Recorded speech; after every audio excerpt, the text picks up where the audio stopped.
ভালো আছে ভাই?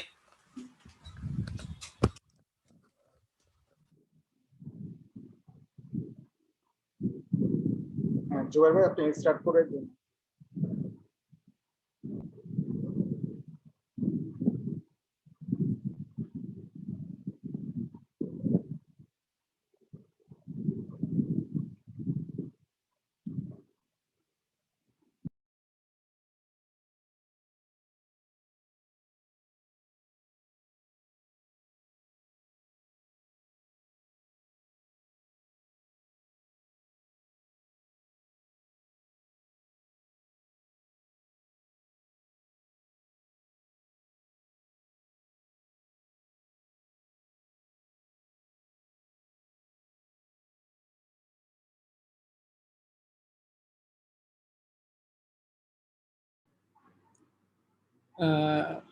আসসালামু আলাইকুম সবাইকে। আজকের আমাদের বিডিসাফ উইকলি টেকনিক্যাল সেশন 12-এ স্বাগত জানাচ্ছি। আজকে আমাদের বিষয়টা হচ্ছে মাইক্রোসফট ডোমেইন অ্যাডমিনিস্ট্রেশনের উপরে। আমাদের যেই অ্যাক্টিভ ডিরেক্টরি এবং এটা অ্যাডমিনিস্ট্রেশন নিয়ে আমাদের বিভিন্ন সময় অনেক ধরনের কোশ্চেন অনেকে ফেস করে থাকেন, এবং আমাদের ইন্ডাস্ট্রির একটা খুবই ইম্পর্টেন্ট টপিক যেটা নিয়ে আমাদের আজকে আলোচনা হতে যাচ্ছে। যা প্রেজেন্টেশনটা রেডি করেছেন আমাদের শঙ্কর নন্দী, উনি সিস্টেম অ্যাডমিনিস্ট্রেটর ICDDRB-তে রয়েছেন।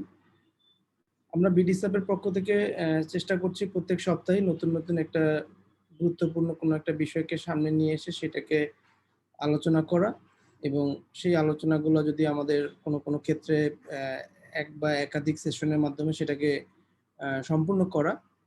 তো তারই ধারাবাহিকতায় আমরা মাইক্রোসফট ডোমেইন অ্যাডমিনিস্ট্রেশনের উপর আজকে আমাদের সেশনটা নির্ধারণ করেছিলাম, এবং যার প্রেজেন্টেশন আমাদের এখন শুরু হতে যাচ্ছে। তো আমি প্রথমে শঙ্কর দাকে অনুরোধ করবো, আপনি প্রথমে আপনার বিষয়ে একটু সবার সঙ্গে পরিচয় দিয়ে দেন আপনি আপনার বিষয়ের উপরে আলোচনা শুরু করবেন।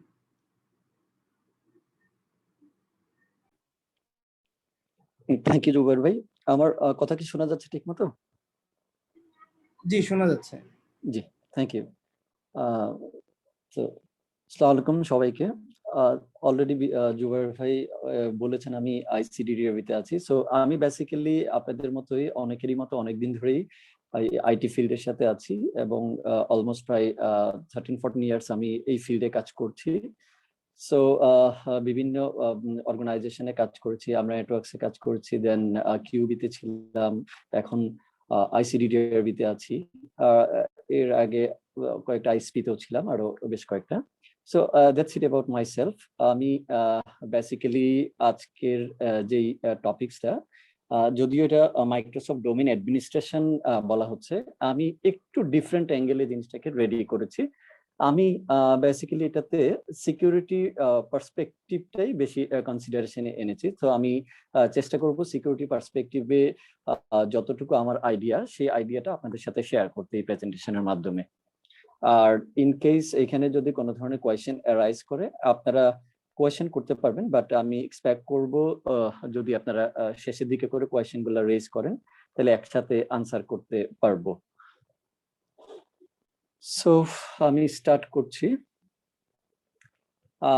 বেসিক অ্যাক্টিভ ডিরেক্টরি, আসলে অ্যাক্টিভ ডিরেক্টরিটা কি? আমি জানি এই গ্রুপের আসলে অনেকেই অ্যাক্টিভ ডিরেক্টরি ইউজ করে, এবং মোস্ট অফ দ্য এন্টারপ্রাইজের সদস্যরা যেহেতু এখানে আছেন, আমি জানি সবাই মোরলেস সবাই এন্টারপ্রাইজে অ্যাক্টিভ ডিরেক্টরি সলিউশনটা ইউজ করে। এবং কেন বেসিক্যালি ইউজ করে? অ্যাক্টিভ ডিরেক্টরিটা কি? অ্যাক্টিভ ডিরেক্টরি হচ্ছে একটা আসলে হায়ারার্কিক্যাল স্ট্রাকচার। এটা কিনা স্টোর করে, হচ্ছে ইনফরমেশন স্টোর করে, লাইক অবজেক্ট রিলেটেড ইনফরমেশন গুলাকে স্টোর করে। আমরা এটাকে আবার ডিফাইন করতে পারি এভাবে, এসেনশিয়ালি এটা একটা হচ্ছে ডেটাবেস, যে কিনা ইউজারের ক্রেডেনশিয়াল স্টোর করে, যে কিনা ইউজারের ইনফরমেশন, বিভিন্ন ধরনের ইনফরমেশন স্টোর করে। অনেক ধরনের অবজেক্ট ইনফরমেশন স্টোর করে, like computer, printer, shared folder, all this things store করে। সো এখন যেহেতু অ্যাক্টিভ ডিরেক্টরিকে আমরা এখানে ডেটাবেস হিসেবে ডিনোট করতেছি, এবং স্টোর করে আমাদের লাভটা কি বেসিক্যালি? সো লাভটা হচ্ছে এই যে স্টোর ইনফরমেশন গুলাকে অ্যাক্টিভ ডিরেক্টরি সেন্ট্রালি স্টোর করতেছে, সেন্ট্রালি স্টোর করার ফলে সুবিধাটা কি হচ্ছে, আমি চাইলে এই সব ইনফরমেশন, এই সব অবজেক্ট গুলাকে সেন্ট্রালি ম্যানেজ করতে পারি, সেন্ট্রালি কন্ট্রোল করতে পারি। সো এই সেন্ট্রাল কন্ট্রোলের রেসপেক্টেই বেসিক্যালি অ্যাক্টিভ ডিরেক্টরির ইনভেনশন, এবং অ্যাক্টিভ ডিরেক্টরি বছরের পর বছর পপুলার আছে তার বিভিন্ন অ্যাট্রিবিউটস এর কারণে, বিভিন্ন কন্ট্রোলিং মেকানিজমের কারণে। অ্যাকচুয়ালি আমার আজকের এজেন্ডাটা হচ্ছে অ্যাটাকস এগেইনস্ট অ্যাক্টিভ ডিরেক্টরি। কি কি ধরনের অ্যাটাক হতে পারে, আমি কয়েকটা এক্সাম্পল দেওয়ার চেষ্টা করবো এখানে, কি কি ধরনের অ্যাটাক হতে পারে। Then common active directory security issues গুলা কি কি আছে এগুলো একটু হাইলাইট করার চেষ্টা করব। দেন কিছু মিটিগেশন প্রসেস নিয়ে কথা বলবো, কিভাবে মিটিগেট করা যায়।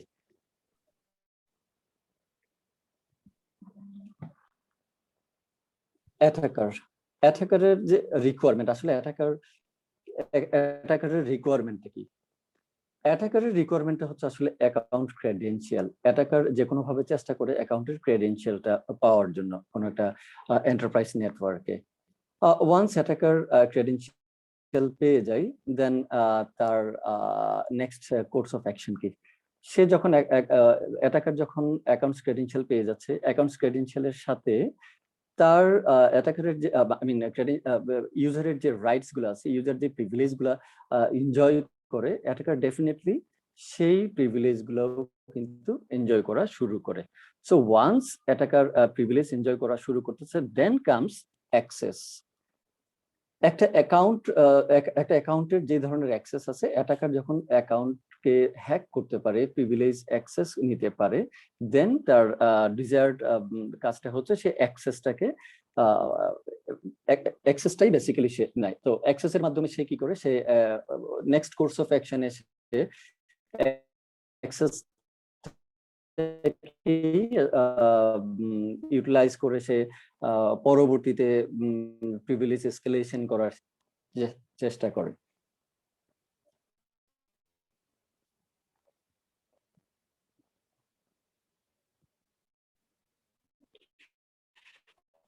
আমরা একটু দেখবো আমাদের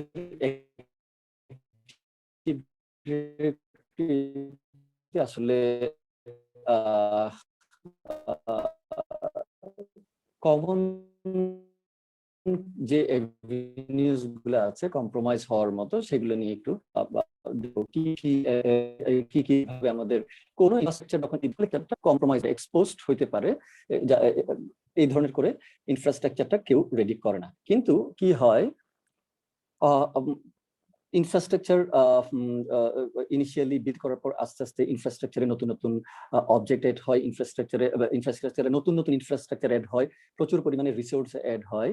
তো এই যে রিসোর্স গুলো এড হচ্ছে এবং ইনফ্রাস্ট্রাকচারটা আস্তে আস্তে যে বড় হচ্ছে, অনেক সময় আমাদের কি হয়, আমাদের অ্যাটেনশনের একটা অভাব থেকে যায়, আমাদের ল্যাক অফ প্রপার অ্যাটেনশন। আমরা হয়তো অনেক সময় কাজের তাগিদে কিংবা ব্যস্ততার কারণে প্রপারলি মনিটর করতে পারি না যে কোথাও কোনো ধরনের সিকিউরিটি হোল ওপেন হচ্ছে কিনা, এই জিনিসটা আমরা হয়তো অনেক সময় লক্ষ্য করি না।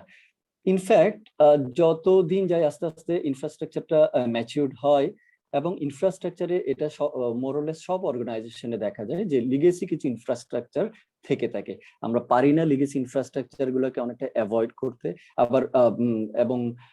আবার লিগেসি ইনফ্রাস্ট্রাকচার থাকলেও পরে যেসব সিকিউরিটি ব্রিচ হওয়ার সম্ভাবনা থাকে সেগুলোকেও একদম অ্যাভয়েড করতে পারি না। সো এভাবেই বেসিক্যালি কিছু security hole by default open হতেই থাকে। তারপর আরেকটা গ্যাপ হচ্ছে, যদি এখানে লক্ষ্য করেন, gaps in antivirus and malware deployments. Antivirus এবং মালওয়্যার, অ্যান্টিভাইরাস আমাদের জন্য খুবই ইম্পর্টেন্ট, যে আমরা যে অ্যাক্টিভ ডিরেক্টরি সার্ভিসটা চালাচ্ছি সেই সার্ভারে আমাদের অ্যান্টিভাইরাস থাকছে কিনা। অনেক সময় হয় কি, অ্যান্টিভাইরাস আমরা ইনস্টল করি, অ্যান্টিভাইরাস একটা সার্টেন টাইম খুব ভালোভাবেই চলে, কিন্তু একটা সার্টেন টাইম পর দেখা যায় কি অ্যান্টিভাইরাস অনেকটা ইনকনসিস্টেন্টলি কনফিগার্ড অনেক সময় দেখা যাচ্ছে ইনকনসিস্টেন্টলিও কনফিগার করে রাখে, প্রপার কনফিগারেশনটা হয়তো আমরা করতে পারি না। লাইক অ্যাক্টিভ ডিরেক্টরিতে আসলে সব জায়গায় অ্যান্টিভাইরাস ইনস্টল করে থাকি, কিন্তু সার্ভার স্পেসিফিক তার কিছু স্পেসিফিক রুল থাকে যেগুলো আমরা প্রপারলি কনফিগার করি কি করি না অনেক সময় খেয়ালই করি না।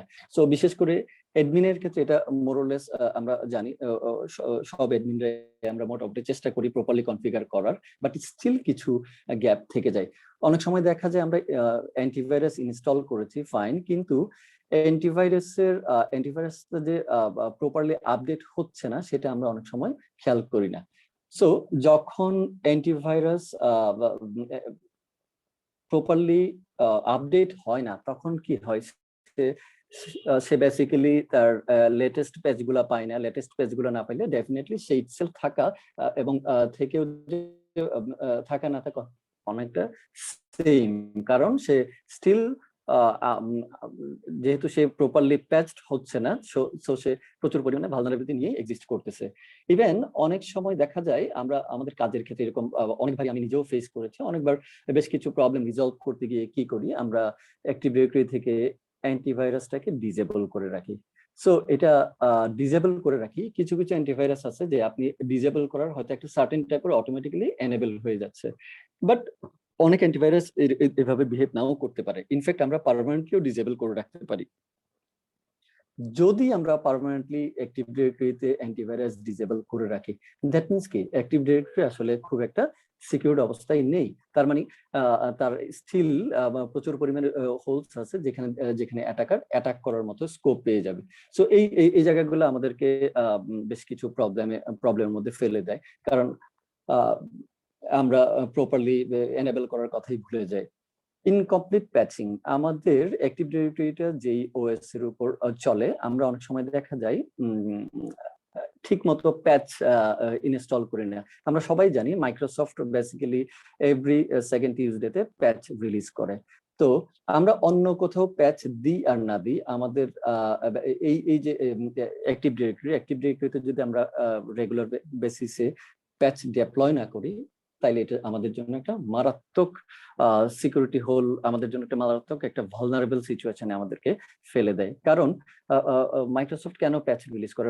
মাইক্রোসফট প্যাচ রিলিজ করে রিসেন্ট যেসব ভালনারেবিলিটিস গুলো আইডেন্টিফাই হয় সেগুলোর উপরই বেস করে মাইক্রোসফট তার প্যাচগুলোকে রিলিজ করে। ইনফ্যাক্ট অনেক সময় দেখা যায় কি আউট অফ ব্যান্ড কিছু প্যাচ আপডেট আছে। ফর এক্সাম্পল, সব সময় যে সেকেন্ড টিউজডেতে প্যাচ রিলিজ হবে তাও না, এর মাঝখানেও মাইক্রোসফট যখন কিছু ভালনারেবিলিটি আইডেন্টিফাই করে প্যাচ রিলিজ করে। যেমন গত সপ্তাহে আমরা জানি মাইক্রোসফট আপনার প্রিন্ট স্পুলার নামে এই ধরনের একটা প্যাচ রিলিজ করেছিল, যেটা হচ্ছে আউট অফ ব্যান্ড একটা প্যাচ, যেটা কিনা প্রিন্ট সার্ভিসকে ইউটিলাইজ করে বেশ কিছু রিমোট কোড এক্সিকিউট করার মতো স্কোপ তৈরি করে। সো ডেফিনেটলি আমাদেরকে আমরা যদি অ্যাক্টিভ ডিরেক্টরি আনপ্যাচড অবস্থায় রাখি, আমরা ভালনারেবিলিটি নিয়েই আসলে চলবো। অ্যাপ্লিকেশনস এন্ড ইউটিলিটিস ইনস্টলড, আমরা জানি অ্যাক্টিভ ডিরেক্টরিতে বেসিক্যালি অ্যাক্টিভ ডিরেক্টরি যেসব সার্ভিস প্রোভাইড করে এর বাইরে কোনো ধরনের সার্ভিস অ্যাক্টিভ ডিরেক্টরিতে চলা আসলে উচিত নয়। কেন? যখন কিছু আমরা যখন দেখা যায় আননেসেসারি অনেকগুলো সার্ভিস চলতে থাকে, যেমন আমার যদি বলি, আমার শুধু একটা অ্যান্টিভাইরাস থাকে চলতেছে, আমার ডিএনএস সার্ভিস এবং অ্যাক্টিভ ডিরেক্টরি চলার জন্য অন্যান্য যে রিলেভেন্ট সার্ভিস এই সার্ভিসগুলো থাকলেই চলে। আমার কি আসলে প্রিন্ট সার্ভিস এখানে চলার কোনো দরকার আছে? নেই। যদি আমার প্রিন্ট সার্ভিস না চলে, এই যে আমি একটু আগে বললাম একটা রিসেন্ট একটা প্যাচ রিলিজ হয়েছে যেটা কিনা সার্ভারকে ভালনারেবল কন্ডিশনে ফেলে দেয়, তাহলে ডেফিনেটলি আমার অ্যাক্টিভ ডিরেক্টরি কখনোই ভালনারেবিলিটিতে পড়বে না। আমি বলবো না আসলে কখনোই পড়বে না, তা ঠিক না, পড়তে পারে, বাট আমাদের চেষ্টা থাকতে হবে অ্যাক্টিভ ডিরেক্টরিতে এমন কোনো সার্ভিস কিংবা এমন কোনো অ্যাপ্লিকেশন না চালানো যেটা কিনা ভালনারেবিলিটি ওপেন করে দিতে পারে, কারণ আমার দরকার নেই এই সার্ভিসগুলো চলার। অনেক ক্ষেত্রে দেখা যায় ওভার প্রভিশনড অ্যাকাউন্টস, অনেক ক্ষেত্রে দেখা যায় অ্যাক্টিভ ডিরেক্টরির কিছু highest privilege group আছে, like domain admin group, enterprise admin group, then schema admin group. এই গ্রুপে আমরা অনেক সময় হয়তো আনইনটেনশনালি ইউজারকে অ্যাড করে রেখে দিই, যেটা কিনা আসলে অনেক ইউজারের এই ধরনের প্রিভিলেজের কোনো দরকার নেই, বাট তারপর আমরা গ্রুপে অ্যাড করে রাখি। ইনফ্যাক্ট আমরা জানি না এই যে ইউজার গুলোকে আমরা হয়তো আনকনসিয়াসলি এখানে অ্যাড করে রাখতেছি, কোনো একটা ইউজার যদি কোনোভাবে কম্প্রোমাইজ হয় তাহলে আমার হোল ডোমেইন কম্প্রোমাইজ হওয়ার পসিবিলিটি খুব বেশি, কারণ আমি তাকে প্রিভিলেজ দিয়ে রেখেছি, কোনো একটা কম্পিউটারকে আমি প্রিভিলেজ দিয়ে রেখেছি, কোনো একটা ইউজারকে আমি ডোমেইন অ্যাডমিনের মধ্যে প্রিভিলেজ দিয়ে রেখেছি, যেটা কিনা তার প্রয়োজন হয় না। ইনফ্যাক্ট অনেক সময় এমন হয় যে প্রিভিলেজ আমরা ফর টাইম বিং দিই, আবার আমরা প্রিভিলেজ রিভোক করার কথা ভুলে যাই। সো সেই ক্ষেত্রে কিন্তু পার্টিকুলার ইউজার যদি কোনো কারণে কম্প্রোমাইজ হয়, দেন ফুল অ্যাক্টিভ ডিরেক্টরি আমার কম্প্রোমাইজ হওয়া আসলে জাস্ট সময়ের ব্যাপার। ডিসেবলিং সিকিউরিটি ফিচার্স লাইক ফায়ারওয়াল, আমরা অনেক সময় আমাদের একটু আগে যেটা আমি বলছিলাম, আমরা অনেক সময় আমাদের প্রয়োজনীয় অ্যান্টিভাইরাসকে ডিসেবল করি। সেম ওয়েতে হয়তো কোনো একটা প্রবলেম রিজলভ করতে গেছি, প্রবলেম রিজলভ করতে পারতেছি না, চেষ্টা করতেছি বিভিন্নভাবে, আমরা হয়তো নোয়িংলি অথবা আননোয়িংলি আমরা ফায়ারওয়ালটাকে অ্যাক্টিভ ডিরেক্টরি ফায়ারওয়ালটাকে আমরা ডিসেবল করলাম, অথবা ইভেন অ্যান্টিভাইরাসের ফায়ারওয়ালটাকেও ডিসেবল করলাম যখন আমরা কিনা এটা এনেবল করার কথাই ভুলে গেছি। তার মানে কি, আমি অ্যাক্টিভ ডিরেক্টরিকে আসলে ওপেন করে দিচ্ছি, ওপেন টু অ্যাক্সেস।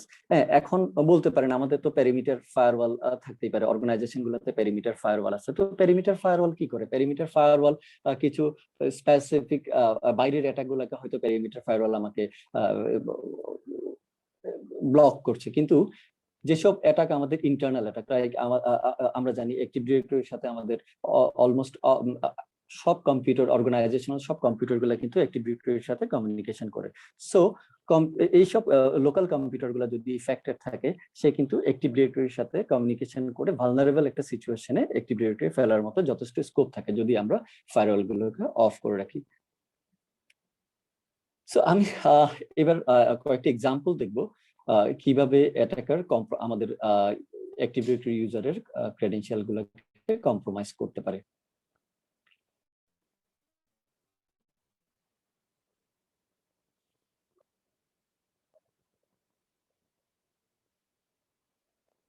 আমরা সবাই জানি, যারা আমরা অ্যাক্টিভ ডিরেক্টরি ম্যানেজ করে, আমরা সবাই জানি সিসভোল এবং গ্রুপ পলিসি প্রেফারেন্স কি। তারপর আমি একটু শর্টে বলছি। সিসভোল সোর্স ইনফরমেশন গুলো রিসাইড করে। এখানে বেসিক্যালি যখন কোনো অ্যাক্টিভ ডিরেক্টরিতে কোনো ধরনের গ্রুপ পলিসি ক্রিয়েট করা হয়, গ্রুপ পলিসি ইনফরমেশন কিন্তু সিসভোলে এক্সএমএল ফাইল আকারে রিসাইড করে।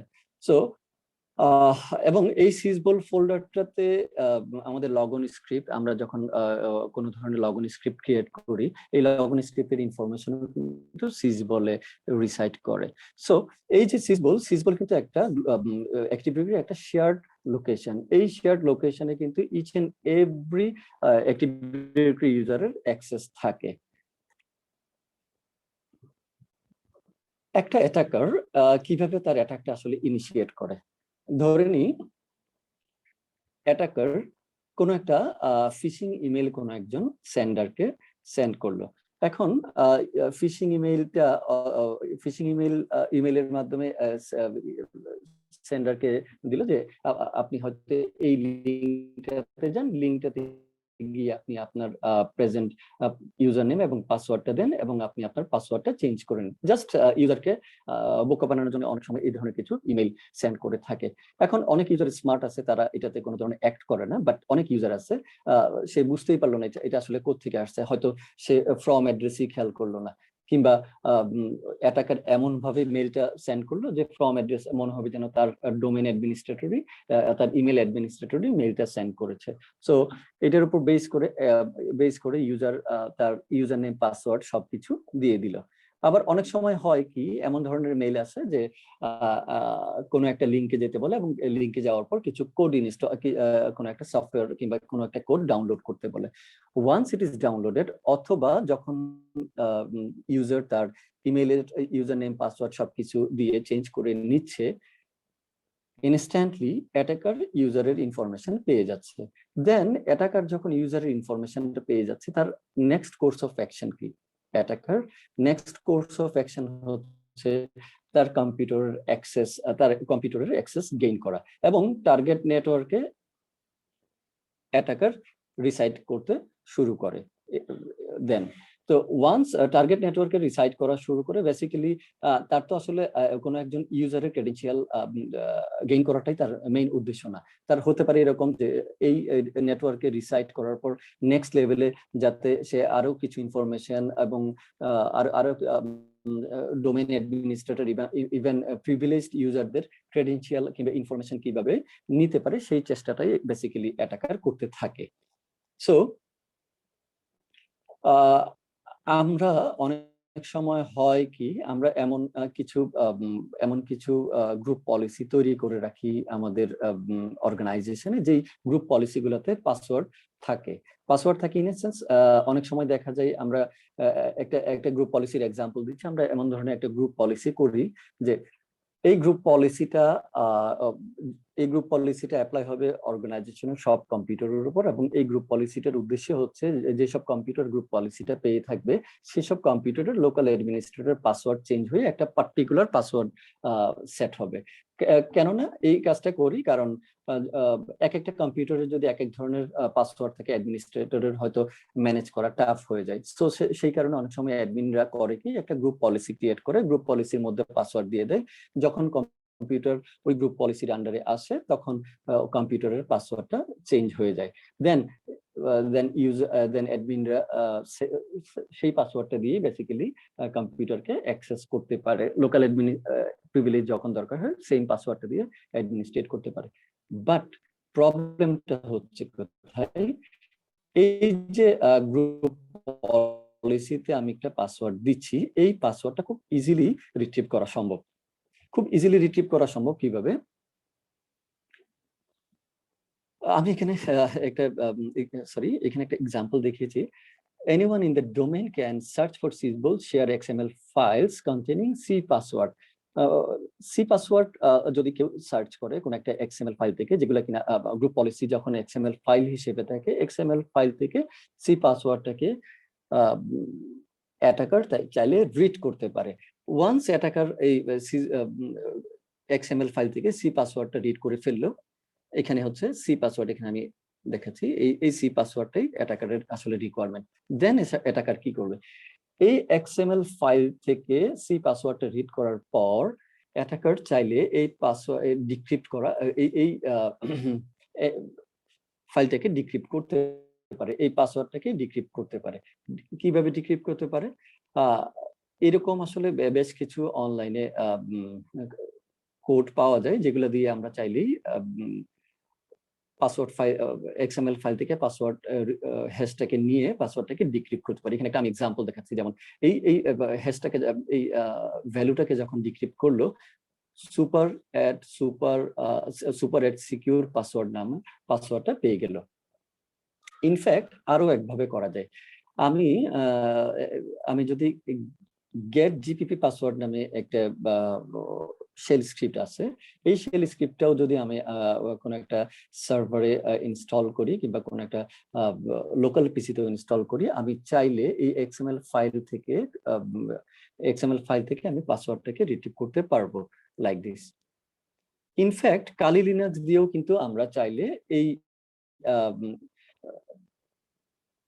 এনক্রিপ্টেড ভ্যালুটাকে ডিক্রিপ্ট করে আমি পাসওয়ার্ডটা রিট্রিভ করতে পারি। সো আমি এখানে এই একই হ্যাশ ভ্যালুকে, একই C পাসওয়ার্ডের ভ্যালুটাকে এখানে তিনটা উপায়ে রিট্রিভ করার মতো একটা এক্সাম্পল এখানে আমি দেখালাম।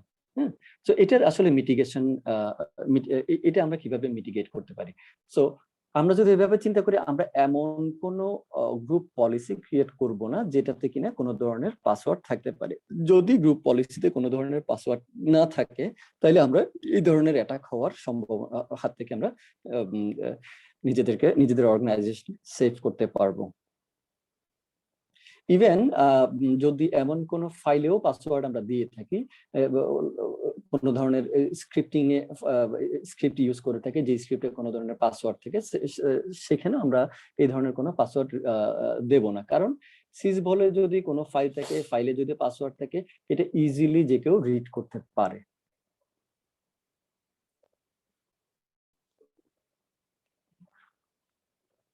আরেকটা এক্সাম্পল হচ্ছে local security authority subsystem service stores credentials in its memory for active Windows sessions. এটা আসলে কি?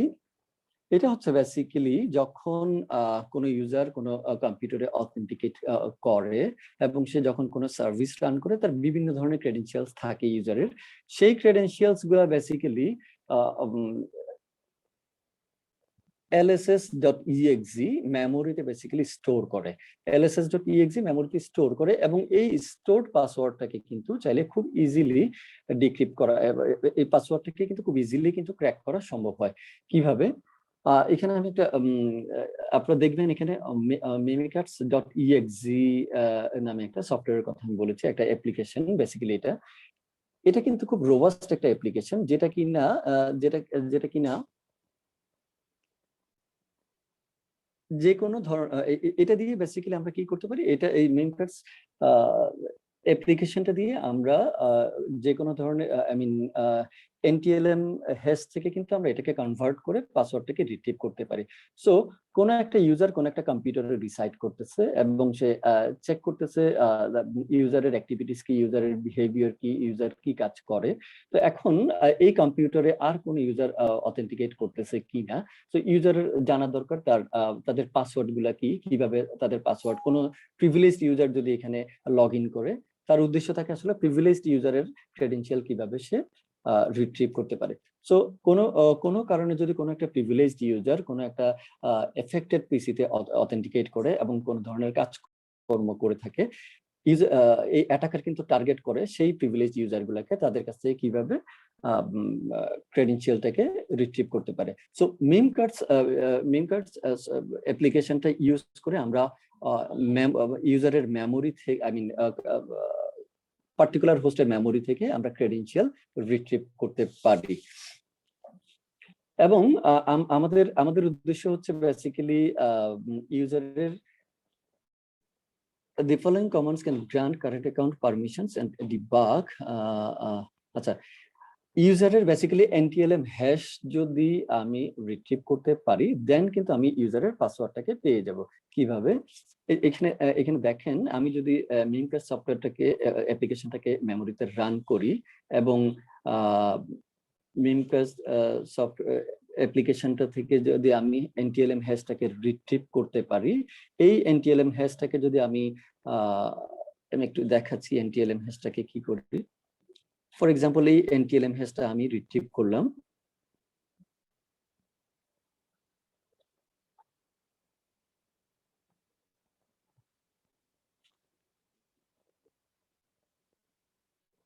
একটু সময় নিচ্ছি।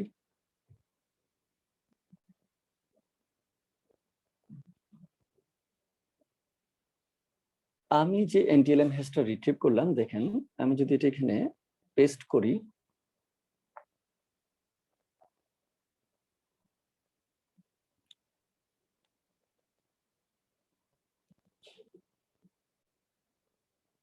আমি বেসিক্যালি এই NTLM হ্যাশের এগেইনস্টে, ইউজারের পাসওয়ার্ড হ্যাশের এগেইনস্টে পাসওয়ার্ড থেকে এটা কিন্তু খুব ইজিলি রিট্রিভ করতে পারি।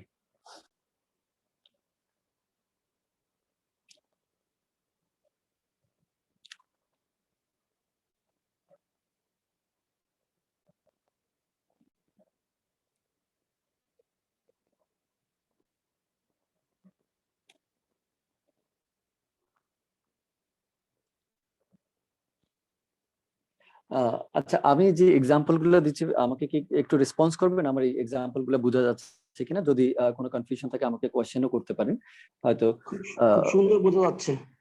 খুবই সুন্দর, ওকে, থ্যাংক ইউ। আরেকটা এক্সাম্পল, আমি একটু আগে যে এলসাস সার্ভিসটার কথা বলেছি, এই এলসাস সার্ভিসটা বেসিক্যালি এলসাস সার্ভিসটাকে আমি যদি টাস্ক ম্যানেজার থেকে এলসাস সার্ভিসের যদি ডাম্প ফাইল হিসেবে ক্রিয়েট করি, তার যদি ইনফরমেশনটা ডাম্প করি, এই ডাম্প ফাইলটাকেও কিন্তু ইউটিলাইজ করে আমি ইউজারের ক্রেডেনশিয়াল রিট্রিভ করতে পারবো। সো খুব ডিটেলসে না যাই, অনেক কিছুই আছে, হয়তো কভার করতে পারবো না।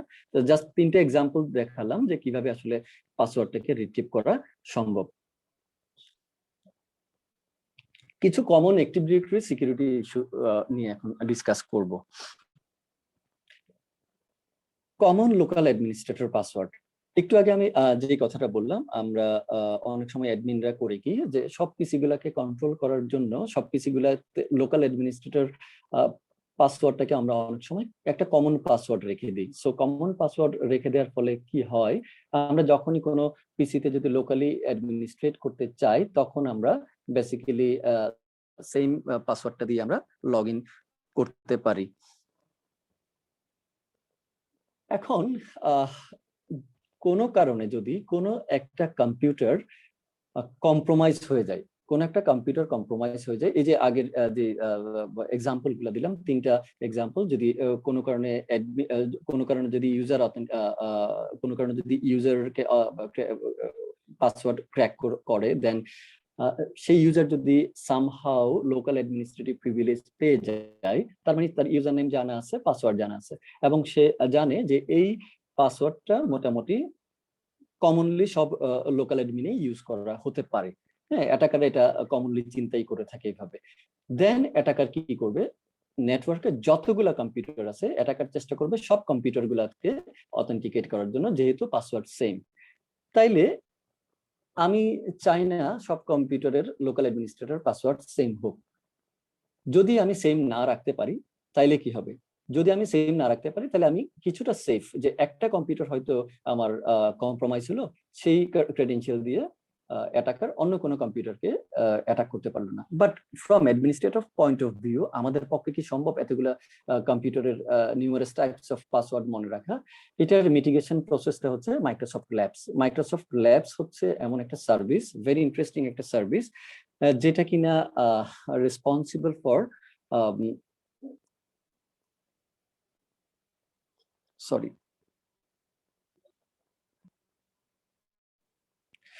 মাইক্রোসফট ল্যাবস দিয়ে আসলে আমরা কিভাবে মাইক্রোসফট ল্যাবস আসলে কিভাবে কাজ করে। মাইক্রোসফট ল্যাবস হচ্ছে এমন একটা সার্ভিস যেটা কিনা সার্ভার এবং ক্লায়েন্ট সাইডে বেসিক্যালি তার মাইক্রোসফট ল্যাবসের বেসিক্যালি সার্ভার এবং ক্লায়েন্ট সাইডে অ্যাপ্লিকেশন ইনস্টল করতে হয়। সার্ভার সাইডের ইনস্টলেশনটা হচ্ছে কোনো একটা ডোমেইন অথবা কোনো একটা ডোমেইনে, অথবা কোনো একটা ডোমেইন জয়েন্ট সার্ভার, অথবা কোনো একটা ডোমেইন জয়েন্ট কম্পিউটারে আমি মাইক্রোসফট ল্যাবসের সার্ভার ভার্সনটা ইনস্টল করতে পারি। ইনস্টল করার পরে আমার সেকেন্ড ফেজের কাজটা হচ্ছে কি, প্রত্যেকটা কম্পিউটারে মাইক্রোসফট ল্যাবসের ক্লায়েন্ট ভার্সনটাকে ইনস্টল করা। ওয়ান্স আমি এই কাজটা করতে পারবো, সব কম্পিউটারগুলো যখন মাইক্রোসফট ল্যাবসের ক্লায়েন্ট ভার্সনটা ইনস্টল করবে, আসলে কিভাবে ইনস্টল করবে খুব ইজিলি। আমি কোনো একটা যদি গ্রুপ পলিসি তৈরি করি, গ্রুপ পলিসির মাধ্যমে যদি কোনো একটা সফটওয়্যার ইনস্টল করার পারমিশন দিয়ে থাকি, তখন এই পলিসিতে যতগুলো কম্পিউটার পেয়ে যাবে সেই কম্পিউটারগুলো বেসিক্যালি সফটওয়্যারটাকে ইনস্টল করে নেবে। সো আমাকে চিন্তা করতে হচ্ছে না যে সবগুলা কম্পিউটারে কিভাবে আমি different types of lab software install করবো। ডিফারেন্ট টাইপস অফ এই কারণে বললাম, আমাদের অর্গানাইজেশনে 64 বিটের ল্যাব 64 বিটের ওএস থাকতে পারে, ক্লায়েন্ট কম্পিউটার থাকতে পারে, 32 বিটের ক্লায়েন্ট কম্পিউটার থাকতে পারে। সো এইগুলোতে আমরা ল্যাবসের এই ক্লায়েন্ট ভার্সনটা চাইলে গ্রুপ পলিসির মাধ্যমে পুশ করতে পারি। Once it is pushed, next course of অ্যাকশনটা কি? নেক্সট কোর্স অফ অ্যাকশন হচ্ছে আমার ক্লায়েন্ট কম্পিউটারের ল্যাব সফটওয়্যারটাকে ডেফিনেটলি সার্ভারের সাথে কমিউনিকেট করতে হবে। আমরা বেসিক্যালি যখন ল্যাব সফটওয়্যারটাকে ইনস্টল করি, ল্যাব সফটওয়্যারটা আসলে কি করে? ল্যাব সফটওয়্যারটা করে, এখানে দেখবেন, Active Directory schema extended by 2 new attributes that store password and time stamp of password expiration. যখন আমি সার্ভার সাইডে ল্যাব সফটওয়্যারটা ইনস্টল করি, সে বেসিক্যালি প্রত্যেকটা কম্পিউটার অ্যাট্রিবিউটসে দুটো করে নতুন অ্যাট্রিবিউট অ্যাড করে। একটা হচ্ছে স্টোর পাসওয়ার্ড আর একটা হচ্ছে টাইম স্ট্যাম্প, মানে কখন এক্সপায়ারি করবে। ডানের আপনারা এই যদি পিকচারটা খেয়াল করেন, এখানে দেখবেন পাসওয়ার্ড লেন্থ এবং পাসওয়ার্ড এজ ভ্যালিডিটি দেয়া আছে। তার মানে কি, আমি চাইলে কম্পিউটারের মানে লোকাল অ্যাডমিনিস্ট্রেটরের পাসওয়ার্ড কতটা ডিজিটের হইতে পারে সেটা আমি ডিফাইন করে দিতে পারি, এবং এই লোকাল পাসওয়ার্ডটা কতদিন পর পর চেঞ্জ হবে সেই জিনিসটাও আমি এখানে ডিফাইন করে দিতে পারি। সো এটা বেসিক্যালি লোকাল কম্পিউটার থেকেই বেসিক্যালি এডির কাছে রিকোয়েস্টটা আসে এইভাবে, আমার পাসওয়ার্ড এক্সপায়ারি চলে এসেছে, তুমি আমাকে নতুন পাসওয়ার্ড দাও, ঠিক আছে? তখন লোকাল কম্পিউটার বেসিক্যালি এডিকে রিকোয়েস্টটা করে যে আমার পাসওয়ার্ড এক্সপায়ার করতে যাচ্ছে, তুমি আমাকে নতুন পাসওয়ার্ড দাও। তখন বেসিক্যালি এডি এবং লোকাল কম্পিউটার কমিউনিকেশন এস্টাবলিশ করে, এবং এই কমিউনিকেশনটা বেসিক্যালি কিন্তু সিকিউর কমিউনিকেশন, এখানে কিন্তু হ্যাক হওয়ার সম্ভাবনা নেই বললেই চলে। ফাইন, আমি ল্যাবস অ্যাপ্লাই করে সব কম্পিউটারে ডিফারেন্ট পাসওয়ার্ড সেট করে ফেললাম। তাইলে অ্যাডমিনিস্ট্রেটিভ পয়েন্ট অফ ভিউ থেকে কি আমার কাজ শেষ?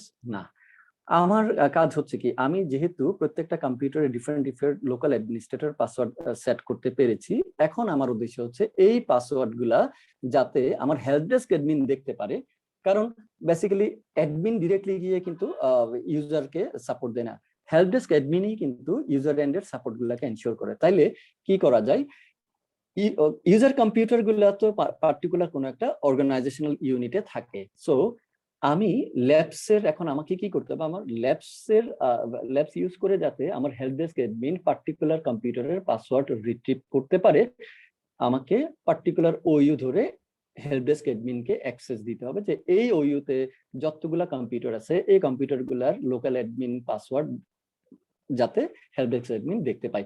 ডেফিনেটলি সার্ভারেও আমরা কিন্তু একই জিনিসটা করতে পারি, বাট সার্ভারের কম্পিউটার গুলোর কোনো লোকাল অ্যাডমিনিস্ট্রেটিভ অ্যাক্সেস আমরা এক্সেপ্ট ডোমেইন অ্যাডমিনিস্ট্রেটর অন্য কাউকে আমরা দিই না। সো ইউজার ম্যানেজমেন্টের জন্য এটা খুব ফ্যান্টাস্টিক একটা জিনিস, কারণ হেল্প ডেস্ক অ্যাডমিন খুব ইজিলি প্রত্যেকটা কম্পিউটারের পাসওয়ার্ড কিন্তু রিট্রিভ করতে পারে। কিভাবে রিট্রিভ করতে পারে? ল্যাবসের ইউজার ইন্টারফেসে রান করবে হেল্প ডেস্ক অ্যাডমিন, তার কম্পিউটার থেকেও রান করতে পারে, এবং যেহেতু তার পাসওয়ার্ড রিট্রিভ করার ক্যাপাবিলিটি অলরেডি অ্যাডমিনিস্ট্রেটর দিয়ে দিয়েছে, তাইলে ঠিক কোন একটা কম্পিউটারের নাম হচ্ছে Win7, সেই Win7 এর পাসওয়ার্ড কি আমরা এইভাবে রিট্রিভ করতে পারি। যখন কোন একটা কম্পিউটারের লোকাল অ্যাডমিনিস্ট্রেটরে লগ ইন করা লাগবে, তখন কিন্তু হেল্প ডেস্ক অ্যাডমিন এভাবেই লগ ইন করতে পারবে। সো এটাতে করে যেটা হচ্ছে, এটাতে করে আমরা কি মিটিগেট করতেছি, আমরা মোটামুটি আমরা একটা অ্যাটাক সারফেস কিন্তু মিটিগেট করে ফেললাম। কি, আমার অর্গানাইজেশনে হাজারো কম্পিউটার থাকতে পারে, কারো পাসওয়ার্ড কিন্তু সেম না। আরেকটা জিনিস আমি হয়তো বলতে ভুলে গেছি, ল্যাবস কি করে র্যান্ডম পাসওয়ার্ড তৈরি করে, এক একটা কম্পিউটারের জন্য এক একটা র্যান্ডম পাসওয়ার্ড তৈরি করে, তার মানে কোনো দুইটা কম্পিউটারের অ্যাডমিনিস্ট্রেটর পাসওয়ার্ড এক না। দ্যাট মিনস অর্গানাইজেশনে যদি 1000 কম্পিউটার থেকে থাকে, 1000 কম্পিউটারের 1000 পাসওয়ার্ড, এবং হেল্প ডেস্ক অ্যাডমিন যে কোনো সময় চাইলে ওই লোকাল অ্যাডমিনিস্ট্রেটর দিয়ে লগ ইন করতে পারে যখন পাসওয়ার্ডটা রিট্রিভ করে ফেলবে। বাট একটাই সমস্যা, যদি কোনো কারণে পার্টিকুলার কম্পিউটারটা ডোমেইন থেকে ডিসজয়েন করে ফেলে, দেন বেসিক্যালি লোকাল অ্যাডমিনে লগ ইন করা যায় না আনটিল আনলেস পাসওয়ার্ড রিসেট করতেছে কোনো একটা থার্ড পার্টি অথবা মাইক্রোসফটের টুল দিয়ে। এটা তো গেল আমরা কিভাবে লোকাল অ্যাডমিনিস্ট্রেটরের নিউমারাস টাইপস অফ পাসওয়ার্ড আমরা ইউজ করব, তার একটা উদাহরণ। আরেকটা উদাহরণ যদি এভাবে চিন্তা করি, deny access to computer from the network. Deny access to computer from the network মানে কি, হয়তো আমি ল্যাবসে গেলাম না, আমার ল্যাবস যাওয়াতে হয়তো কোনো ধরনের বাধা থাকতেও পারে, তাইলে আমি কি করব, এখনো কিন্তু আমার সব কম্পিউটারের পাসওয়ার্ড সেম। আমি যদি গ্রুপ পলিসি থেকে একটা পলিসি ডিপ্লয় করি, যে পলিসিটা হবে এমন, deny access to computer from network, তার মানে কি, আমরা গ্রুপ পলিসি থেকে বলে দিচ্ছি যে এই কম্পিউটারটাতে লোকাল অ্যাডমিনিস্ট্রেটর, যখন কোন একটা লোকাল অ্যাডমিনিস্ট্রেটর থাকবে কম্পিউটারে, সেই local administrator basically network access আমরা বন্ধ করে দিচ্ছি। একজন ইউজার যখন লোকাল অ্যাডমিনিস্ট্রেটর হিসেবে কম্পিউটারে লগ ইন করবে, কম্পিউটার যখন এই পলিসিটা পাবে, লোকাল অ্যাডমিনিস্ট্রেটর হিসেবে সে কিন্তু কোনো নেটওয়ার্ক অ্যাক্সেস পাবে না। তার মানে কি, ইউজার যদিও দুইটা কম্পিউটারের লোকাল অ্যাডমিনিস্ট্রেটিভ পাসওয়ার্ড সেম, এবং একটা পার্টিকুলার কম্পিউটার, আমি ধরে নিলাম একটা পার্টিকুলার কম্পিউটার অলরেডি কম্প্রোমাইজ হয়ে গেছে, এবং এই কম্পিউটারে হ্যাকার রিসাইড করতেছে, এবং এই হ্যাকার কম্পিউটারের লোকাল অ্যাডমিনিস্ট্রেটিভ পাসওয়ার্ড পেয়ে গেছে। এখন তার উদ্দেশ্য থাকবে কি, লেটারালি মুভ করার। লেটারালি মুভ করতে গেলে কি করতে হবে? অন্যান্য কম্পিউটারে সেম পাসওয়ার্ড দিয়ে সে ঢোকার চেষ্টা করবে। যখন আমি এই পলিসিটা অ্যাপ্লাই করব, লোকাল অ্যাডমিনিস্ট্রেটর বেসিক্যালি লোকালি অন্য কোনো কম্পিউটারে লগ ইন করতে পারবে না। যদিও আমার পাসওয়ার্ড সেম, স্টিল অন্য কোনো কম্পিউটারে নেটওয়ার্ক শেয়ার পাবে না, রিমোট ডেস্কটপ করতে পারবে না, কোনো ধরনের কোনো অ্যাক্সেস করতে পারবে না। সো আমার আমি যদি ল্যাবস ইউজ নাও করতে পারি, তাও কিন্তু এই পলিসিটা দিয়েও আমি কিন্তু লোকাল অ্যাডমিনিস্ট্রেটর অ্যাক্সেসটাকে কন্ট্রোল করতে পারতেছি।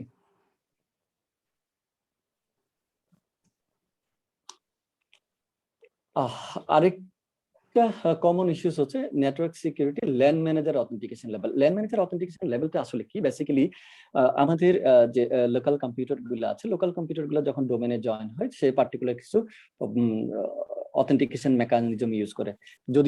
যদিও এখন কার্বরাস অথেন্টিকেশন মেকানিজম ইউজ হয়, বাট স্টিল আমরা অর্গানাইজেশনে যদি দেখি, স্টিল অনেকগুলো লিগেসি কম্পিউটার আছে যারা কিনা LAN manager authentication protocol use করে। ইনফ্যাক্ট আমরা অ্যাডমিনিস্ট্রেটররা অনেক সময় যেটা করি, ভুল করে কিন্তু আমরা অথেন্টিকেশন মেকানিজমটাকেই কিন্তু এখন পুরো একটা স্টেটে রেখে দিই। লাইক আমরা এখানে হয়তো দেখা গেল, এখানে আমি অলরেডি একটা ইয়েতে দেখিয়েছি, এখানে যে ছবিটা আছে এখানে দেখতে পাচ্ছি যে network security LAN manager authentication level. LAN manager authentication level যদি এলএম অথবা এনটিএলএম এ থাকে, তাহলে হবে কি, কোন একটা কম্পিউটার যখন অথেন্টিকেশন করতে চাইবে তখন কিন্তু এলএম অথবা এনটিএলএম থ্রু এলএম অথবা এনটিএলএম এর মাধ্যমে অথেন্টিকেট করার চেষ্টা করবে। অথেন্টিকেশনটা কিভাবে হয়? এলএম অথবা এনটিএলএম এ ক্লায়েন্ট আসলে একটা রিকোয়েস্ট সেন্ড করে অথেন্টিকেট করার জন্য, সার্ভার রেসপন্ড করে উইথ এ চ্যালেঞ্জ, এবং client encrypts the challenge with its secret key and sends back to the server. তার মানে তিনটে স্টেপে কাজটা হয়। ক্লায়েন্ট অথেন্টিকেট করার চেষ্টা করে, একটা রিকোয়েস্ট পাঠায়, সার্ভার রেসপন্ড করে উইথ এ চ্যালেঞ্জ, এবং এই চ্যালেঞ্জটাকেই ক্লায়েন্ট এনক্রিপ্টেড করে আবার সিক্রেট কি এর সাথে এনক্রিপ্টেড করে দেন আবার সার্ভারের কাছে সেন্ড করে। এখানে সমস্যাটা হচ্ছে কি, এই সমস্যা এনটিএল এবং এলএম এর বেসিক্যালি প্রবলেম হচ্ছে এদের বেসিক্যালি অ্যাটাক হওয়ার সম্ভাবনা, দুই ধরনের অ্যাটাক হওয়ার সম্ভাবনা থাকে। একটাকে বলা হয় এনটিএলএম রিলে, আর একটা হচ্ছে পাস দি হ্যাশ। এনটিএলএম রিলেটা কি? এনটিএলএম রিলে হচ্ছে কোন একটা ক্লায়েন্ট যখন কোন একটা সার্ভারের সাথে কমিউনিকেশন করতে যাচ্ছে, in between man in the middle অ্যাটাকের মতো, ইন বিটুইন অন্য কোনো একজন অ্যাটাকার সে নিজেকে সার্ভার হিসেবে ডিক্লেয়ার করে। কিভাবে? ক্লায়েন্ট বেসিক্যালি রিকোয়েস্টটা পাঠাচ্ছে সার্ভারকে না পাঠিয়ে সেই রিকোয়েস্টটা চলে যাচ্ছে কোনো একজন হ্যাকার রিসাইড করতেছে এমন একটা কম্পিউটারে কিংবা এমন একটা সার্ভারে। ক্লায়েন্টের কাছ থেকে সার্ভার রিসিভ করতেছে ইনফরমেশন, দেন সেই হ্যাকার বেসিক্যালি ইনফরমেশনটাকে পাস করতেছে সার্ভারের কাছে। আবার সার্ভার কিন্তু সেই হ্যাকারের কাছ থেকে ইনফরমেশন নিয়ে আবার ইনফরমেশনটা চ্যালেঞ্জটা দিচ্ছে সার্ভারকে, সার্ভার দিচ্ছে বেসিক্যালি ক্লায়েন্টকে। বেসিক্যালি সার্ভারের পক্ষে বোঝার কোনো স্কোপ নেই এই রিকোয়েস্টটা, এই যে অথেন্টিকেশনের রিকোয়েস্টটা অথেন্টিক কোনো ক্লায়েন্টের কাছ থেকে এসেছে নাকি কোনো সার্ভারের কাছ থেকে এসেছে। সো যখন এই কমিউনিকেশনটাতে man in the middle attack হয়, তার মানে কি, ডেফিনেটলি অ্যাটাকার ইউজারের এনটিএলএম হ্যাশটাকে পেয়ে যাচ্ছে। সো এই ক্ষেত্রে একটা করণীয় হচ্ছে আমাদেরকে, আমরা আমাদের অর্গানাইজেশনের গ্রুপ পলিসিটা চেক করে আমরা দেখব আমাদের এই নেটওয়ার্ক সিকিউরিটির যে অথেন্টিকেশন লেভেলটা, এটা আমরা কি হিসেবে ইউজ করতেছি। ডেফিনেটলি আমাদের যদি খুব বেশি লিগেসি সিস্টেম না থাকে, আমরা তাইলে ইউজ করব NTLM, send NTLM version 2 response only and refuse LM এবং NTLM। আমরা আমরা লাস্টের এই অপশনটাকে ইউজ করব যাতে NTLM ভার্সন 2 তে সে রিকোয়েস্ট রিসিভ করে বাকিগুলোকে রিফিউজ করে। এবং এটা আমরা যদি ইভেন্ট ভিউয়ার দেখি, ইভেন্ট ভিউয়ার দেখলেই বুঝতে পারবো যে আসলে কোনো একটা ইউজার কোন অথেন্টিকেশন মেকানিজমটা ইউজ করতেছে। খুব কমন একটা ইস্যু এখন যেটা নিয়ে আলোচনা করব, সেটা হচ্ছে খুবই কমন একটা ইস্যু। আমি একটা এক্সাম্পল দিই। এক্সাম্পলটা হচ্ছে এরকম, অর্গানাইজেশনে আমাদের কোনো একটা ওয়েব অ্যাপ্লিকেশন চলতেছে, হ্যালো, আচ্ছা, আমাদের অর্গানাইজেশনে কোনো একটা ওয়েব অ্যাপ্লিকেশন চলতেছে। এখন ম্যানেজমেন্ট থেকে আমাদেরকে বলা হলো কি এই ওয়েব অ্যাপ্লিকেশন থেকে অর্গানাইজেশনাল ইউজার গুলা ইউজ করবে কিভাবে, through active directory authentication. Active directory user মেকানিজমটাই বেসিক্যালি অ্যাপ্লিকেবল হবে এই ওয়েব অ্যাপ্লিকেশনে অথেন্টিকেট করার জন্য। সো সেই ক্ষেত্রে অ্যাপ্লিকেশন ডেভেলপার কি করবে? অ্যাপ্লিকেশন ডেভেলপার একটা অ্যাপ্লিকেশন ডেভেলপ করবে। অ্যাপ্লিকেশন ডেভেলপার ডেভেলপ করার পর অ্যাপ্লিকেশন ডেভেলপার চিন্তা করবে, আচ্ছা আমাকে তো বলা হয়েছে অথেন্টিকেশন মেকানিজমটা হবে এডি অথেন্টিকেশন। তার মানে কি অর্গানাইজেশনে ইউজার গুলা যখন অ্যাপ্লিকেশনটাতে অথেন্টিকেট করবে এডি অথেন্টিকেশন তাকে ইউজ করতে হবে। তাইলে অ্যাপ্লিকেশন ডেভেলপার কি করবে? অ্যাপ্লিকেশন ডেভেলপার বেসিক্যালি তাকে চিন্তা করতে হবে আমার ব্যাকএন্ডে এমন একটা মেকানিজম থাকতে হবে যেটা কিনা ইউজার যখন এডির ইউজার নেম পাসওয়ার্ড ইনসার্ট করবে আমি যেন ব্যাকএন্ডে এডির সাথে ভেরিফাই করে নিতে পারি যে এই ইউজার নেম এবং পাসওয়ার্ডটা ঠিক আছে কিনা। দেন বেসড অন দ্যাট আমি তাকে অ্যাপ্লিকেশনের রিসোর্স অ্যাক্সেস দেবো। সো এটার জন্য বিভিন্ন মেকানিজম আছে। তার মধ্যে আরেকটা মেকানিজম হচ্ছে LDAP, lightweight active directory application protocol. So LDAP কি করে? এলডেপ অ্যাপ্লিকেশন গুলো এলডেপ সাপোর্ট করে, আবার অ্যাক্টিভ ডিরেক্টরিও এলডেপ কমিউনিকেশন সাপোর্ট করে। তাইলে যখন অ্যাপ্লিকেশন ডেভেলপারের অ্যাপ্লিকেশনটাকে এডির সাথে কমিউনিকেশন এস্টাবলিশ করতে হচ্ছে থ্রু এলডেপ, এই এলডেপ বেসিক্যালি যদি কমিউনিকেশন করে সার্ভারের সাথে, তাহলে এলডেপ এর সাথে সার্ভারের যে কমিউনিকেশন এটা হচ্ছে একটা ক্লিয়ার টেক্সট কমিউনিকেশন। কোন একটা ইউজার অ্যাপ্লিকেশনে অথেন্টিকেট করতে গেল, ইউজার নেম দিল, পাসওয়ার্ড দিল, অ্যাপ্লিকেশন ইউজার নেম পাসওয়ার্ডটা নিল, এলডেপকে বললো এটা এডি থ্রুতে ভেরিফাই করে নাও, এলডেপ এডির সাথে ভেরিফাই করতে গেল, যে মাত্র এলডেপ প্রোটোকলের থ্রুতে অ্যাপ্লিকেশন থেকে ডেটাটা অ্যাক্টিভ ডিরেক্টরির কাছে যাচ্ছে, এই কমিউনিকেশনটা টোটালি একটা ক্লিয়ার টেক্সট কমিউনিকেশন। সো আমাদের অর্গানাইজেশনে যদি হ্যাকার কিংবা অ্যাটাকার রিসাইড করে, তাহলে যত ইউজার অথেন্টিকেট করতে চাইবে তাদের ইউজার নেম এবং পাসওয়ার্ড অ্যাটাকার খুব ইজিলি গ্র্যাব করে নিতে পারবে। তাইলে এই ক্ষেত্রে মিটিগেশনটা কি? মিটিগেশনটা হচ্ছে আমরা অর্গানাইজেশনে এমন কোনো মেকানিজম রাখবো না যেটা কিনা ক্লিয়ার টেক্সট কমিউনিকেশন হয়। সো আমাদের জন্য রিজলিউশনটা হচ্ছে এলডেপ কমিউনিকেশনটা যদি আইদার এসএসএল অথবা টিএলএস এর মাধ্যমে আমরা করতে পারি। যদিও কয়েকদিন আগে আমরা একটা সেশন এখানেই দেখতে পাচ্ছিলাম যে আমাদের মেহেদি ভাই প্রেজেন্ট করছিল যে টিএলএসটা বেসিক্যালি এখন অনেক কমিউনিকেশনের জন্য টিএলএসটা আসলে অনেক বেশি সফিস্টিকেটেড রেদার দেন এসএসএল। তাইলে আমরা যদি এলডেপ এস ইউজ করতে পারি এবং টিএলএস এর মাধ্যমে কমিউনিকেশনটা করাইতে পারি, এনক্রিপ্টেড পাসওয়ার্ড যাবে। এনক্রিপ্টেড পাসওয়ার্ড বা encrypted user name, encrypted password encrypted হয়ে বেসিক্যালি এডি এবং অ্যাপ্লিকেশনের মধ্যে কমিউনিকেশনটা এস্টাবলিশড হবে। সো এখানে অ্যাটাক হওয়ার কিংবা এখানে আর সিকিউরিটি ব্রিচ করার মতো কোনো স্কোপ থাকছে না। এখানে এবার কিছু খুব কমন কিছু ইস্যু দেখবো। আমরা মনে হয় অনেকটা টাইম নিয়ে নিয়েছি। কিছু common issue, deploy systems with default settings. অনেক সময় আমরা ধারণা করি যে ডিফল্ট সেটিংসে যদি সার্ভিস চলে এটা বোধহয় অনেকটাই সিকিউর। আসলে এটা নট অলওয়েজ ট্রু, কারণ ডিফল্ট সেটিং আসলে রাখার কোনো অর্থই নেই। কারণ যখন একটা অ্যাপ্লিকেশন কোনো একটা সার্ভিস কোনো একটা সার্ভারে ইনস্টল করা হয়, আমাদের চেষ্টা থাকে যাতে সার্ভিসটাকে সিকিউর করতে পারি। সিকিউর করতে গিয়ে আমরা বেসিক্যালি বিভিন্ন ধরনের টুইকিং করি এবং টুইকিং করে সার্ভিসটাকে আমরা আসলে সিকিউরিটিটাকে আসলে আমরা ইমপ্রুভ করি। Newer version of Windows typically have more secure default settings and services with limited permissions. হ্যাঁ, আসলে এটা এই কথাটা কেন আসলো দেখেন, আমরা কিন্তু একসময় উইন্ডোজ সার্ভার 2003 ইউজ করতাম, দেন 2008 ইউজ করছি, উইন্ডোজ সার্ভার 2012 ইউজ করছি, 2016 ইউজ করছি, এখন 19। সো প্রত্যেক একটা ভার্সনে বেসিক্যালি বেশ কিছু ইভলিউশন আছে। ইভলিউশন বলতে অনেক ধরনের সিকিউরিটি প্যারামিটারকে মিটিগেট করেই কিন্তু আস্তে আস্তে ভার্সন গুলাকে আপডেট করা হয়েছে। তো আমাদের চেষ্টা থাকবে আমাদের ডোমেইন কন্ট্রোলারটা যেই সার্ভারে চলতেছে, যেই সার্ভারে চলতেছে সেই সার্ভারটা যেন আসলে আপগ্রেডেড ওএস হয়। কেননা আমরা যতই বলি না কেন আমাদের অনেক ধরনের অ্যাপ্লিকেশন চলতে পারে, অনেক কিছুই থাকে, বাট অ্যাক্টিভ ডিরেক্টরি হচ্ছে আমাদের কোর কোর এই কারণে বলতেছে অথেন্টিকেশন অথরাইজেশনের বেস্ট অথরাইজেশনের কোর পার্ট হচ্ছে আমাদের অ্যাক্টিভ ডিরেক্টরি। সো অ্যাক্টিভ ডিরেক্টরিকে যদি আমরা সিকিউর রাখতে না পারি আমাদের যে কোনো অ্যাপ্লিকেশন ভালনারেবল হতে পারে। আর আরেকটা কমন ইস্যু হচ্ছে too many domain admins, too many users in domain admins হবে এটা বেসিক্যালি। অনেক সময় দেখা যায় আমি শুরুর দিকে বলতেছিলাম আমরা অনেক সময় ইন্টেনশনালি হোক আনইনটেনশনালি হোক ডোমেইন অ্যাডমিন গ্রুপে অনেকগুলো ইউজারকে অ্যালাউ করে রাখি যাতে প্রিভিলেজ পাই, মানে অ্যাক্সেস প্রিভিলেজের জন্য হয়তো আমরা বুঝে হোক না বুঝে হোক আমরা অনেক সময় অ্যাক্সেস দিয়ে থাকি।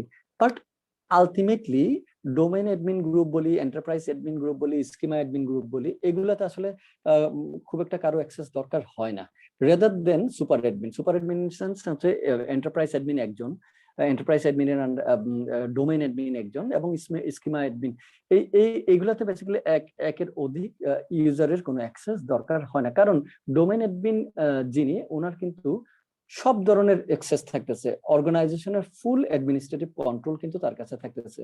সো ইন্টেনশনালি হোক আনইনটেনশনালি হোক আমি যদি কোনো ইউজারকে এই গ্রুপের মধ্যে গ্রুপের মেম্বার হিসেবে ডিক্লেয়ার করি, সামহাউ ইউজারের ক্রেডেনশিয়াল যদি কম্প্রোমাইজ হয় তাহলে আমার ডোমেইন কন্ট্রোলার কম্প্রোমাইজ হওয়া হচ্ছে জাস্ট 2 মিনিট জব। সো আমাদের চেষ্টা করতে হবে এইখানে যেন কোনো ধরনের কোনো ইউজারকে আমরা রিসাইট না করাই, এটা একটা thumbs rule. Using group policy preferences to manage credential, এটা আমি একটা এক্সাম্পল অলরেডি বলেই দিয়েছি। আমরা অর্গানাইজেশনে এমন কোনো গ্রুপ পলিসি রাখবো না যেটাতে কিনা কোনো পাসওয়ার্ড থাকবে, কিংবা এমন কোনো ফাইল রাখবো না যেটাতে কিনা পাসওয়ার্ড থাকবে, তাইলে এই পাসওয়ার্ডটা খুব ইজিলি রিট্রিভ করতে পারে।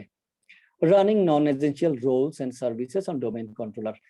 এক্সাম্পল, আমার অ্যাকচুয়ালি ডোমেইন কন্ট্রোলারে প্রিন্ট সার্ভিস চলার কোনো দরকার নেই, তাহলে প্রিন্ট সার্ভিস রিলেটেড যদি কোনো ধরনের ভালনারেবিলিটিস থাকে সেটা আমাকে আমার জন্য একটা সিকিউরিটি থ্রেড ওপেন করে রাখতেছে। আমার এমন কোনো অ্যাপ্লিকেশন ইনস্টল করার ডোমেইন কন্ট্রোলারের দরকার নেই যার বেসিক্যালি খুব একটা কোনো অ্যাক্সেস নেই। আমার ডোমেইন কন্ট্রোলার থেকে যত মিনিমাম সার্ভিস আমি রান করতে পারবো আমার জন্য অ্যাটাক সারফেসটা তত কম। সো চেষ্টা করতে হবে এমন কোনো ধরনের রোল অথবা সার্ভিস রোল আমরা রান করব না, আননেসেসারি কোনো রোল রান করব না, আননেসেসারি কোনো সফটওয়্যার আমরা ইনস্টল করব না। আমার অ্যান্টিভাইরাস থাকলেই হচ্ছে, আমার ডিএনএস সার্ভিস চললেই হচ্ছে ম্যাক্সিমাম, আনটিল আনলেস অর্গানাইজেশনে কিছু রিকোয়ারমেন্টস থাকে, এই রিকোয়ার্ড সার্ভিস কিংবা রিকোয়ার্ড সফটওয়্যার গুলো যদি ইনস্টল করতেই হয়, এগুলো ছাড়া যদি এগুলো যদি বাধ্য হই আমরা করতে, দেন আমরা করব, বাট এর বাইরে আমরা কোনো ধরনের কোনো কিছু করব না। Domain controllers not patched promptly, that means কি, আমরা এক্সাম্পলটা শুরুতেই দিয়েছিলাম যে এভরি সেকেন্ড টিউজডেতে প্যাচ রিলিজ হয়। সো আমাদের চেষ্টা থাকবে কি, আমরা অর্গানাইজেশনের অন্য কোনো সার্ভারকে প্যাচ আপডেট করি বা না করি, আমাদের চেষ্টা থাকবে, আমাদের উদ্দেশ্যই হবে যখনই প্যাচ রিলিজ হচ্ছে ডেফিনেটলি টেস্ট এনভায়রনমেন্টে টেস্ট করে প্যাচটাকে যেন আমরা সবার আগে ডোমেইন কন্ট্রোলার যেই কম্পিউটারে রিসাইড করতেছে সেই কম্পিউটারগুলোতে আমরা যাতে প্যাচটা ইনস্টল করি। এমনও হতে পারে, এমনও হয়েছে যে প্যাচ রিলিজ হয়েছে কিন্তু আমরা আনকনসিয়াসলি দিইনি, ঠিক একই প্যাচের কারণে, প্যাচ ইনস্টল না করার কারণে ডোমেইন কন্ট্রোলার অনেক সময় ইমিডিয়েটলি হ্যাক হয়ে যায়। আমরা হয়তো তৃতীয় বিশ্বের দেশ, আমাদের এখানে তেমন কোনো অ্যাটাক করে না, কিন্তু বাইরের দেশগুলোতে কিন্তু আনপ্যাচড অবস্থায় কিংবা ইমিডিয়েটলি প্যাচ না করে তারা কিন্তু কোনো ধরনের সার্ভার রাখে না। সো এটা আমাদেরকে মাথায় রাখতে হবে, এবং ডেফিনেটলি ভালো একটা সেন্ট্রালাইজড প্যাচ ম্যানেজমেন্ট কোনো একটা সলিউশন যদি আমরা ইউজ করতে পারি খুবই ভালো, WSAS অথবা SCCM যদি আমরা ইউজ করতে পারি খুবই ভালো। Active Directory admins logging onto a untrusted systems.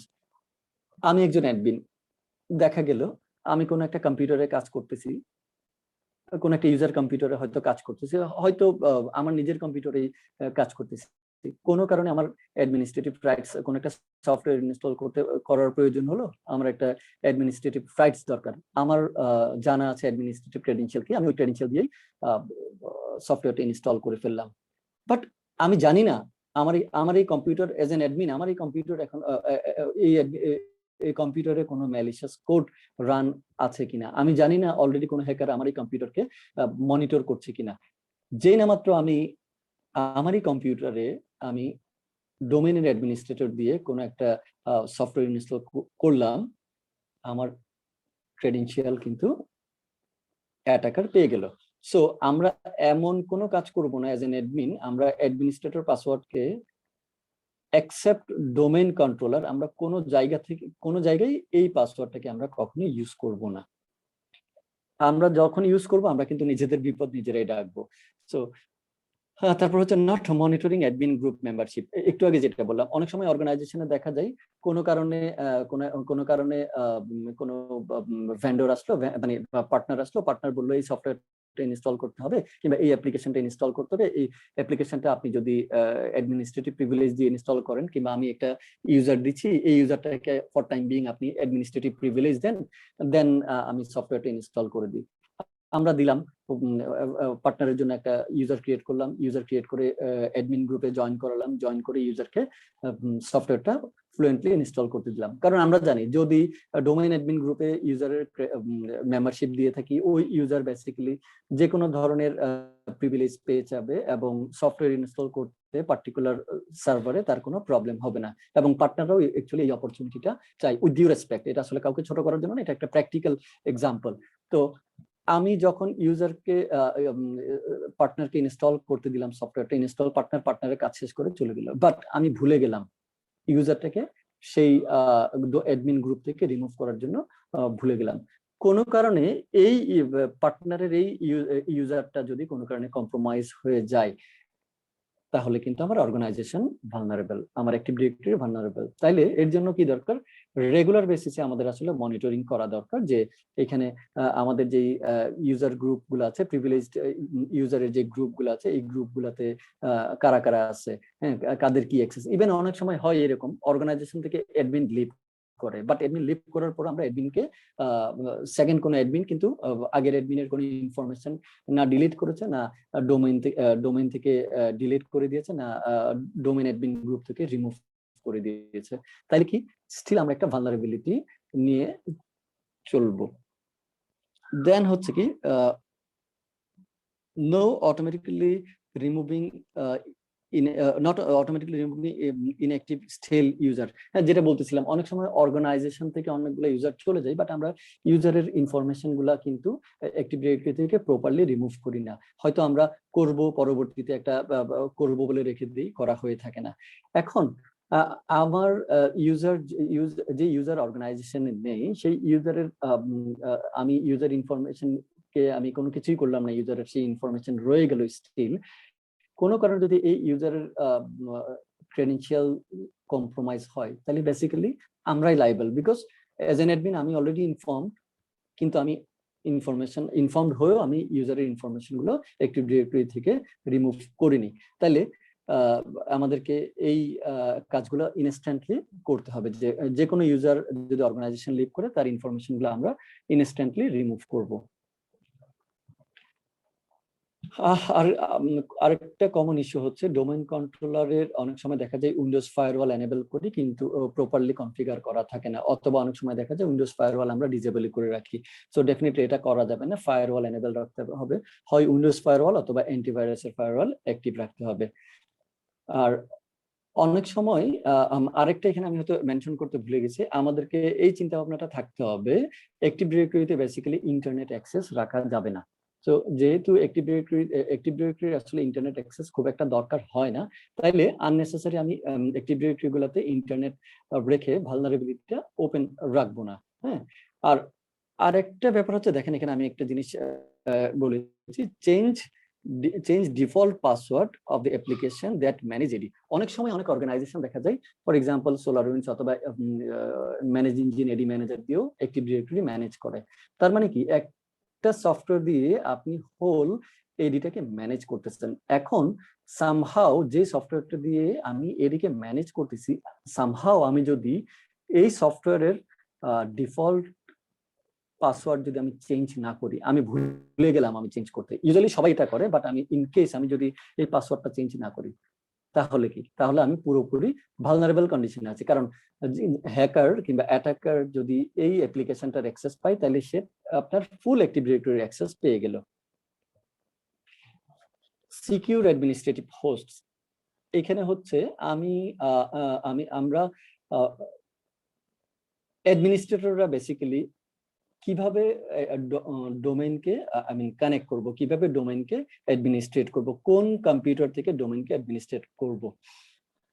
Implement administrative host is to issue each IT user to workstation. That means কি, অ্যাজ অ্যান অ্যাডমিনিস্ট্রেটর আমার বেসিক্যালি দুইটা কম্পিউটার থাকা উচিত। একটা কম্পিউটারে আমি আমার রেগুলার কাজ করব, আরেকটা কম্পিউটার যেটাতে কোনো ইন্টারনেট থাকবে না, সেই কম্পিউটারটাতে কোনো অ্যাপ্লিকেশন, এমন কোনো অ্যাপ্লিকেশন চলবে না যার কোনো খুব একটা দরকার নেই, সেই কম্পিউটারে ইন্টারনেট আমি রাখছি না, সেই কম্পিউটারের প্যাচও আপডেট করে রাখতেছি। আমরা ওই স্পেসিফিক কম্পিউটারগুলো থেকেই ডোমেইনে জয়েন করব। ওই ডোমেইনে জয়েন করব মিন্স ডোমেইনে কানেক্ট করব। কারণ কি, আমি নিজেও হয়তো শিওরলি বলতে পারতেছি না আমার পিসিতে কোনো ভালনারেবিলিটি আছে কিনা, আমার পিসিতে কোনো অ্যাটাক করছে কিনা, কারণ আমি নিয়মিত এখান থেকে ইমেল চেক করি, নিয়মিত এখান থেকে ইন্টারনেট ব্রাউজ করি। সো এই ধরনের কম্পিউটারগুলো থেকে কখনোই ডোমেইনকে অ্যাডমিনিস্ট্রেট করা উচিত না। তার মানে অ্যাডমিনিস্ট্রেটর যদি অর্গানাইজেশন একজন, দুইজন, তিনজন অ্যাডমিনিস্ট্রেটর থেকে থাকে, ডেফিনেটলি তাদেরকে স্পেসিফিক আলাদা কোনো কম্পিউটার থেকে ডোমেইনকে অ্যাডমিনিস্ট্রেট করতে হবে। এবং মাইক্রোসফট বেসিক্যালি এটাই সাজেস্ট করে থাকে, যে কম্পিউটার থেকে আপনি ডোমেইনকে অ্যাডমিনিস্ট্রেট করবেন, সেই কম্পিউটারটা ডেফিনেটলি ডিফারেন্ট হতে হবে রাদার দেন আপনার common computer. Group manage service account, Zubair ভাই আমি কি আর একটু কিছুক্ষণ কন্টিনিউ করতে পারি নাকি? হ্যাঁ ভাই, কন্টিনিউ করেন। আচ্ছা আচ্ছা, গ্রুপ ম্যানেজ সার্ভিস অ্যাকাউন্ট আমরা অনেকেই হয়তো জানি গ্রুপ ম্যানেজ সার্ভিস অ্যাকাউন্টটা কি, তারপর আমি বলে দিচ্ছি। গ্রুপ ম্যানেজ সার্ভিস অ্যাকাউন্টটা হচ্ছে সার্ভিস অ্যাকাউন্ট। সার্ভিস অ্যাকাউন্ট দিয়ে কি হয়, বেসিক্যালি সার্ভিস অ্যাকাউন্ট দিয়ে সার্ভিস চলে। So group manage service account কথাটার অর্থ কেন আসতেছে, অর্গানাইজেশনে আমরা যদি group manage service account, actually Microsoft advice করে কি, মাইক্রোসফট অ্যাডভাইস করে কোনো অর্গানাইজেশনে যে ইম্পর্টেন্ট সার্ভিসগুলো চলবে, like SQL service, IIS service, then অনেকগুলো ইম্পর্টেন্ট সার্ভিস, এই সার্ভিসগুলোর জন্য আমরা গ্রুপ ম্যানেজ সার্ভিস অ্যাকাউন্ট দিয়ে চালাই। কারণ কি, গ্রুপ ম্যানেজ সার্ভিস অ্যাকাউন্টের সুবিধা হচ্ছে, এই গ্রুপ ম্যানেজ সার্ভিস অ্যাকাউন্টের পাসওয়ার্ড বেসিক্যালি এডি নিজেই ম্যানেজ করে, এবং এভরি 30 ডেজ এই গ্রুপ ম্যানেজ সার্ভিস অ্যাকাউন্টের পাসওয়ার্ড অটোমেটিক্যালি চেঞ্জ হয়। এখন rather than group manage service account, আমি যদি কোনো ইউজার অ্যাকাউন্ট দিয়ে কোনো সার্ভিস চালাই, তাহলে হবে কি, ইউজারের যদি নিয়মিত পাসওয়ার্ড চেঞ্জ হয়, তাইলে যখনই ইউজারের পাসওয়ার্ড চেঞ্জ করবে এবং তার রিলেভেন্ট ইউজার নেম দিয়ে যদি কোনো সার্ভিস চলে, আমাদেরকে ইনস্ট্যান্টলি সেই সার্ভিসের সেই সার্ভারে ঢুকে পার্টিকুলার সার্ভিসেরও আমাদের ইউজার অথেন্টিকেশন চেঞ্জ করে নিতে হবে। এখানে আমি নিচে এখানে দেখিয়েছি, আমার এই ছবিটাতে দেখা যাচ্ছে যে এই পার্টিকুলার একটা সার্ভিস তা চলতেছে লোকাল সার্ভিস। আমি যদি এই জায়গায় কোনো লোকাল সার্ভিস না চালিয়ে, লোকাল সার্ভিস দিয়ে যদি আমি সার্ভিসটা না চালিয়ে অন্য কোনো ইউজার দিয়ে সার্ভিসটা চালাই, যখন ইউজারের ক্রেডেনশিয়াল পাসওয়ার্ড এক্সপায়ার করবে, নতুন কোনো পাসওয়ার্ড দেবে, ডেফিনেটলি আমাকে এখানে ঢুকে পাসওয়ার্ডটাকে চেঞ্জ করতে হচ্ছে। বাট আমি যদি group manage service account use করি, তাহলে কি হয়, গ্রুপ ম্যানেজ সার্ভিস অ্যাকাউন্ট যখন ইউজ করব, এডি 1 মাস পর পর পাসওয়ার্ড চেঞ্জ করবে, এবং ব্যাক এন্ডে এডি বেসিক্যালি এখানে পাসওয়ার্ডটাকে চেঞ্জ করে দেবে, আমাদের আর কোনো ম্যানুয়াল কোনো ইন্টারভেনশন লাগলো না। সো আমরা এই জায়গায় আমরা সেফ, যে আমরা এমন কোনো অ্যাপ্লিকেশন চালাবো না যেগুলো কোনো একটা ইউজারের অথেন্টিকেশনের উপর ডিপেন্ড করে। আমরা চেষ্টা করব গ্রুপ ম্যানেজ সার্ভিস অ্যাকাউন্ট দিয়ে সার্ভিসগুলোকে ম্যানেজ করার। এবং এটা মাইক্রোসফট অ্যাডভাইস করে। একটা ডিপেন্ডেন্সি আছে, ফেলওভার ক্লাস্টার টাইপের যেসব সার্ভিসগুলো চলে এগুলোকে basically group manage service account দিয়ে চালানো যায় না। আর গ্রুপ ম্যানেজ সার্ভিস অ্যাকাউন্টের আরেকটা বৈশিষ্ট্য হচ্ছে interactive log in. That means এই গ্রুপ ম্যানেজ সার্ভিস অ্যাকাউন্ট গুলো দিয়ে আমরা কোনো কম্পিউটারে অথেন্টিকেট করতে পারি না। সো দ্যাট মিনস যেহেতু অথেন্টিকেট করতেই পারি না এই অ্যাকাউন্ট গুলো দিয়ে, আমার ক্রেডেনশিয়াল লিক হওয়ার সম্ভাবনা কমে যায়। কিন্তু আরেকটা প্রবলেম হচ্ছে, if attacker compromise the computer hosting the services using GMSA is compromised, তখনই গ্রুপ ম্যানেজ সার্ভিস অ্যাকাউন্টে কম্প্রোমাইজ হবে যদি ওই সার্ভারটা কম্প্রোমাইজ হয়। Password policy improvement. আমরা সবাই জানি পাসওয়ার্ড অ্যাক্টিভ ডিরেক্টরিতে দুই ধরনের পাসওয়ার্ড আমরা ইউজ করতে পারি। একটা হচ্ছে গ্রুপ পলিসির সাথে ডিফল্ট ডোমেইন পাসওয়ার্ড পলিসি আমরা ইউজ করতে পারি, অথবা ফাইন গ্রেইন পাসওয়ার্ড পলিসি আমরা ইউজ করতে পারি। এখন ডিফল্ট ডোমেইন পাসওয়ার্ড পলিসি যদি আমরা ইউজ করি তাহলে হচ্ছে কি, এই ডিফল্ট ডোমেইন পাসওয়ার্ড পলিসিটা বেসিক্যালি অর্গানাইজেশনের সবার উপর অ্যাপ্লিকেবল হয়ে যাচ্ছে। এখন কোনো কারণে রিকোয়ারমেন্ট যদি এরকম আসে, আসলে রিকোয়ারমেন্ট আসা উচিত যে আমার অর্গানাইজেশনে আমি numerous types of password policy use করব। কেন? আমি আমার অর্গানাইজেশনে বিভিন্ন টাইপের ইউজার থাকতে পারে, কিছু ভিআইপি ইউজার থাকতে পারে, কিছু প্রিভিলেজড ইউজার থাকতে পারে, কিছু নর্মাল ইউজার থাকতে পারে। সো ডেফিনেটলি আমার উচিত না সবার জন্য একই ধরনের পাসওয়ার্ড পলিসি রাখা। কিছু যে প্রিভিলেজড ইউজারদের পাসওয়ার্ড পলিসি এক ধরনের হওয়া উচিত, নর্মাল ইউজারদের পাসওয়ার্ড পলিসি এক ধরনের হওয়া উচিত, অ্যাডমিনিস্ট্রেটিভ ইউজারদের পাসওয়ার্ড পলিসি এক ধরনের হওয়া উচিত। তো আমরা যদি ফাইন গ্রেইন পাসওয়ার্ড পলিসিটা ইউজ করি তাহলে আমরা অর্গানাইজেশনে numerous types of password policy তৈরি করতে পারতেছি, এবং ইউজার ভেদে আমরা বিভিন্ন রকমের পাসওয়ার্ড পলিসি তাদেরকে অ্যাপ্লাই করতে পারতেছি।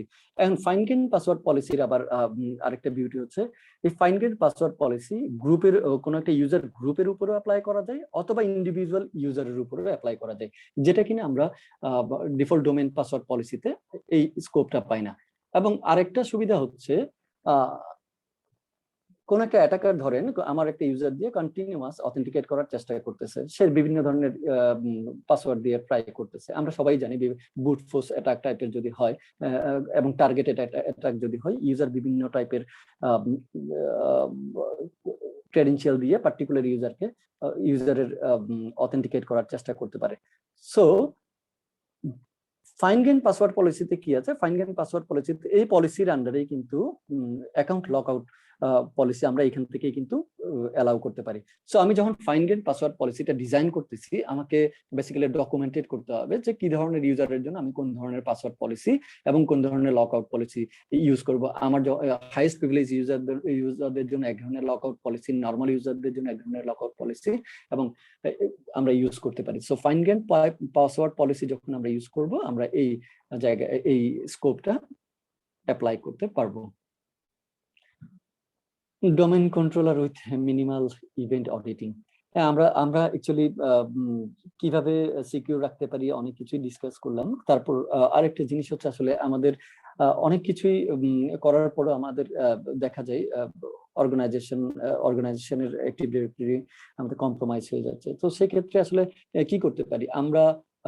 যেটা হতে পারে, আমরা মনিটরিং এ আনতে পারি, আমরা ইভেন্ট গুলাকে মনিটর করতে পারি, অডিট ইভেন্ট গুলাকে আমরা এনেবল করতে পারি। অডিট ইভেন্ট গুলো এনেবল করে আমরা important list of audit event আছে যেগুলো আমরা কন্টিনিউয়াস মনিটর করতে পারি। এটা আমাদেরকে কিন্তু সেভ করে, বিভিন্নভাবে সেভ করে। আমি এখানে আরেকটা জিনিস একটু আনতে ভুলে গেছি, অনেক সময় অনেক অর্গানাইজেশন ইউজ করে যে SIM সলিউশন ইউজ করে, ইভেন্ট ম্যানেজমেন্ট সলিউশন ইউজ করে। তাহলে কি অর্গানাইজেশনে কোনো ধরনের কোনো অ্যাটাক, অথেন্টিকেশন রিলেটেড অ্যাটাক কিংবা এডিতে যে এমন কোনো ইভেন্ট ক্রিয়েট হয় যেটা কিনা ভালনারেবল, সে যখন ইভেন্ট জেনারেট করতেছে, এই ইভেন্ট গুলাকে যদি আমরা কোনো SIM সলিউশনের মাধ্যমে যদি ভিউ করতে পারি, কিংবা SIM সলিউশনের মাধ্যমে যদি অ্যালার্ট জেনারেট করতে পারি, অথবা লগ ইন ইভেন্ট ম্যানেজমেন্টের মাধ্যমে যদি ভিউ করতে পারি, তাহলে ডেফিনেটলি আমরা প্রিকশন নিতে পারি এবং আমরা অ্যাটাকের হাত থেকে নিজের অর্গানাইজেশনকে সেভ করতে পারি।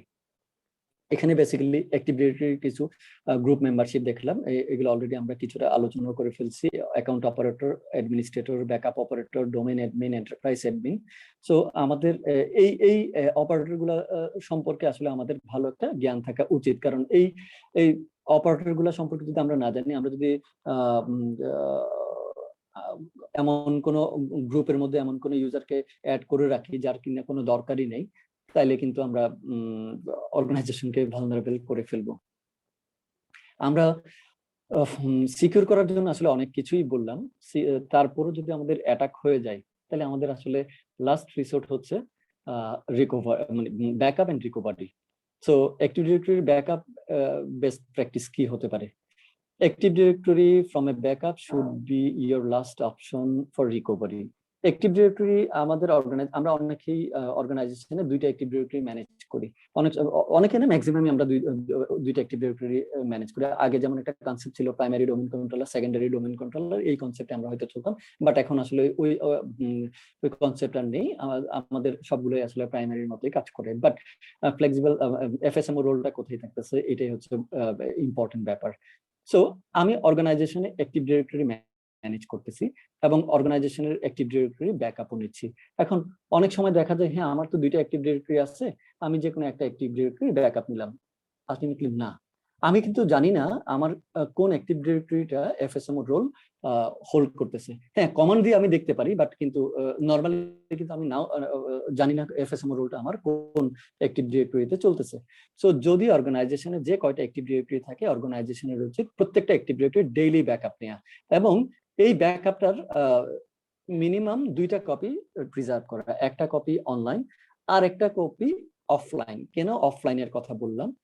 ফর এক্সাম্পল, আমার অর্গানাইজেশনে র্যানসমওয়্যার অ্যাটাক হলো এবং আমি যদি ব্যাকআপটাকে এমন কোনো জায়গায় রাখলাম যেখানে কিনা নেটওয়ার্ককে কানেক্ট করা সম্ভব। সো আমি আমার অর্গানাইজেশন যদি র্যানসমওয়্যার অ্যাটাক হয়, আমি রেগুলার ব্যাকআপ নিচ্ছি, ব্যাকআপ সিস্টেম কাজ করতেছে এবং ব্যাকআপটা আমার এমন একটা জায়গায় আছে যেখান থেকে নেটওয়ার্কে অ্যাক্সেস করা সম্ভব, কিন্তু আমি কোনো অফলাইনে কোনো ব্যাকআপ রাখলাম না। তাইলে হবে কি? তাইলে আমার ব্যাকআপ হচ্ছে ঠিকই, কিন্তু সেই ব্যাকআপ আমি আমার ভালনারেবল কন্ডিশনে আমি কিন্তু রিকভার করতে পারবো না। আরেকটা জিনিস হচ্ছে, হ্যাঁ তখন এরকম সিচুয়েশনে যেটা করতে পারি, আমি অফলাইন থেকে কিন্তু আমার অ্যাক্টিভ ডিরেক্টরি ব্যাকআপকে রিস্টোর করতে পারি। আর আরেকটা জিনিস হচ্ছে, আমরা রেগুলার বেসিসে ব্যাকআপ নিই। ব্যাকআপ নিয়েও কি করি, আমরা কিন্তু ব্যাকআপটা রিস্টোর করে দেখি না। আমার ব্যাকআপ রেগুলারই হচ্ছে, কিন্তু আমি কখনো ব্যাকআপ রিস্টোর করি না, আমার রিস্টোর ড্রিল রান করি না আমি। সো অ্যাটলিস্ট আমরা ইয়ারলি যদি একবার হলো আমরা অ্যাক্টিভ ডিরেক্টরিকে রিস্টোর করি, অথবা 6 মাসে একবার হলো যদি অ্যাক্টিভ ডিরেক্টরি রিস্টোর করি এবং রিস্টোরেশন স্টেপগুলো কোথাও যদি আমরা নোট ডাউন করে রেখে দিই, ডেফিনেটলি আমরা যদি কখনো বিপদে পড়ি, জাস্ট সেই নোটটা যদি আমরা ফলো করি, আমরা অ্যাক্টিভ ডিরেক্টরিকে খুব সহজেই রিস্টোর করে ফেলতে পারবো। সো বেসিক্যালি আমার মোটামুটি প্রেজেন্টেশনের জিস্ট হচ্ছে এটাই। আর কারো যদি কোনো কোয়েশ্চেন থাকে বলতে পারেন। আর আপনাদেরকে ধন্যবাদ, আপনারা আমার প্রেজেন্টেশনটা মোটামুটি আপনারা সবাই হয়তো বুঝতে পেরেছেন। কোনো কোয়েশ্চেন থাকলে কোয়েশ্চেন করতে পারেন, আমি আনসার দেওয়ার চেষ্টা করব। ছিল ভাইয়া, জি, সেটা হচ্ছে যে আসলে আপনি যে অ্যান্টিভাইরাসের কথা বলেছিলেন, যে আসলে আমাদের অ্যাক্টিভ ডিরেক্টরিতে অবশ্যই অ্যান্টিভাইরাসটা অ্যাক্টিভ থাকতে হবে, এটা আসলে কি ডিফল্ট অ্যান্টিভাইরাসের কথা বলছেন নাকি থার্ড পার্টি কোনো রেপুটেড অ্যান্টিভাইরাস, কোনটা আসলে হবে? এখানে যেহেতু অ্যান্টিভাইরাসের কথাই বললেন, আরেকটা কথা বলি। অ্যান্টিভাইরাস আমরা সাধারণত অনেকেই জানি অ্যান্টিভাইরাস দুই ধরনের হয়, কিছু আছে ক্লায়েন্ট বেস, কিছু আছে server base. Client base in a sense আমার আপনার কম্পিউটারে যেগুলো থাকবে আমি এগুলো বুঝাচ্ছি ক্লায়েন্ট বেস অ্যান্টিভাইরাস। আর কিছু অ্যান্টিভাইরাস আছে বেসিক্যালি এগুলো হচ্ছে একই মানে একই কোম্পানিরই দুই ধরনের ফ্লেভার, যেগুলো কিনা সার্ভারে থাকবে। সার্ভারের গুলো কিন্তু ক্লায়েন্ট অ্যান্টিভাইরাস এবং সার্ভার অ্যান্টিভাইরাসে একটু কিছু ডিফারেন্স রেখে দেয়।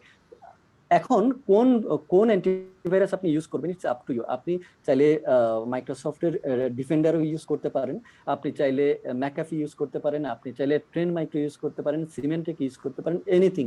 কিন্তু খেয়াল রাখবেন ভেন্ডর যাতে এনশিওর করে অ্যান্টিভাইরাসটা সার্ভারের জন্য, নট ক্লায়েন্ট বেস। আমি কি ক্লিয়ার করতে পেরেছি ভাই? না আসলে হ্যাঁ ভাইয়া, মানে এটাও জানা ছিল। আরেকটা ছিল যে আসলে আমরা মানে সার্ভারে যেটা করব সেটা আমার সার্ভার বেস হোক, ঠিক আছে, কিন্তু আসলে মানে এটা মানে থার্ড পার্টি রেপুটেডটা ইউজ করলে বেটার নাকি আসলে যেটা উইন্ডোজের সাথে ডিফল্ট এটা ইউজ করা আচ্ছা, উইন্ডোজের যে ডিফল্ট অ্যাপে আপনি যখন উইন্ডোজ ইনস্টল করবেন, আমি একটা ডকুমেন্ট শেয়ার করব। আসলে উইন্ডোজের সাথে যে ডিফল্ট অ্যান্টিভাইরাসটা আছে, আপনি যদি ডিফেন্ডার পারচেজ না করেন তাহলে এটা কিন্তু আপনাকে প্রপার সিকিউরিটি এনশিওর করে না। এটা জাস্ট একটা ডিফেন্ডারের একটা ফ্লেভার, এটা কিন্তু আপনাকে প্রপার সিকিউরিটি কখনো এনশিওর করবে না। হ্যাঁ, আপনি যদি ডিফেন্ডার পারচেজ করে ইউজ করেন দেন ইট মেক সেন্স। আর আরেকটা জিনিস বলি, মাইক্রোসফটের প্রোডাক্ট, আপনি যদি মাইক্রোসফটের প্রোডাক্টে মাইক্রোসফটের অ্যান্টিভাইরাস সলিউশন ইউজ করেন, এর চাইতে আসলে বেস্ট সলিউশন কিছু হতে পারে না। এটা হচ্ছে আমার রিকমেন্ডেশন। আচ্ছা আচ্ছা, থ্যাংক ইউ ভাইয়া। আর কোনো কোয়েশ্চেন? নাজমুল করিম ভাই।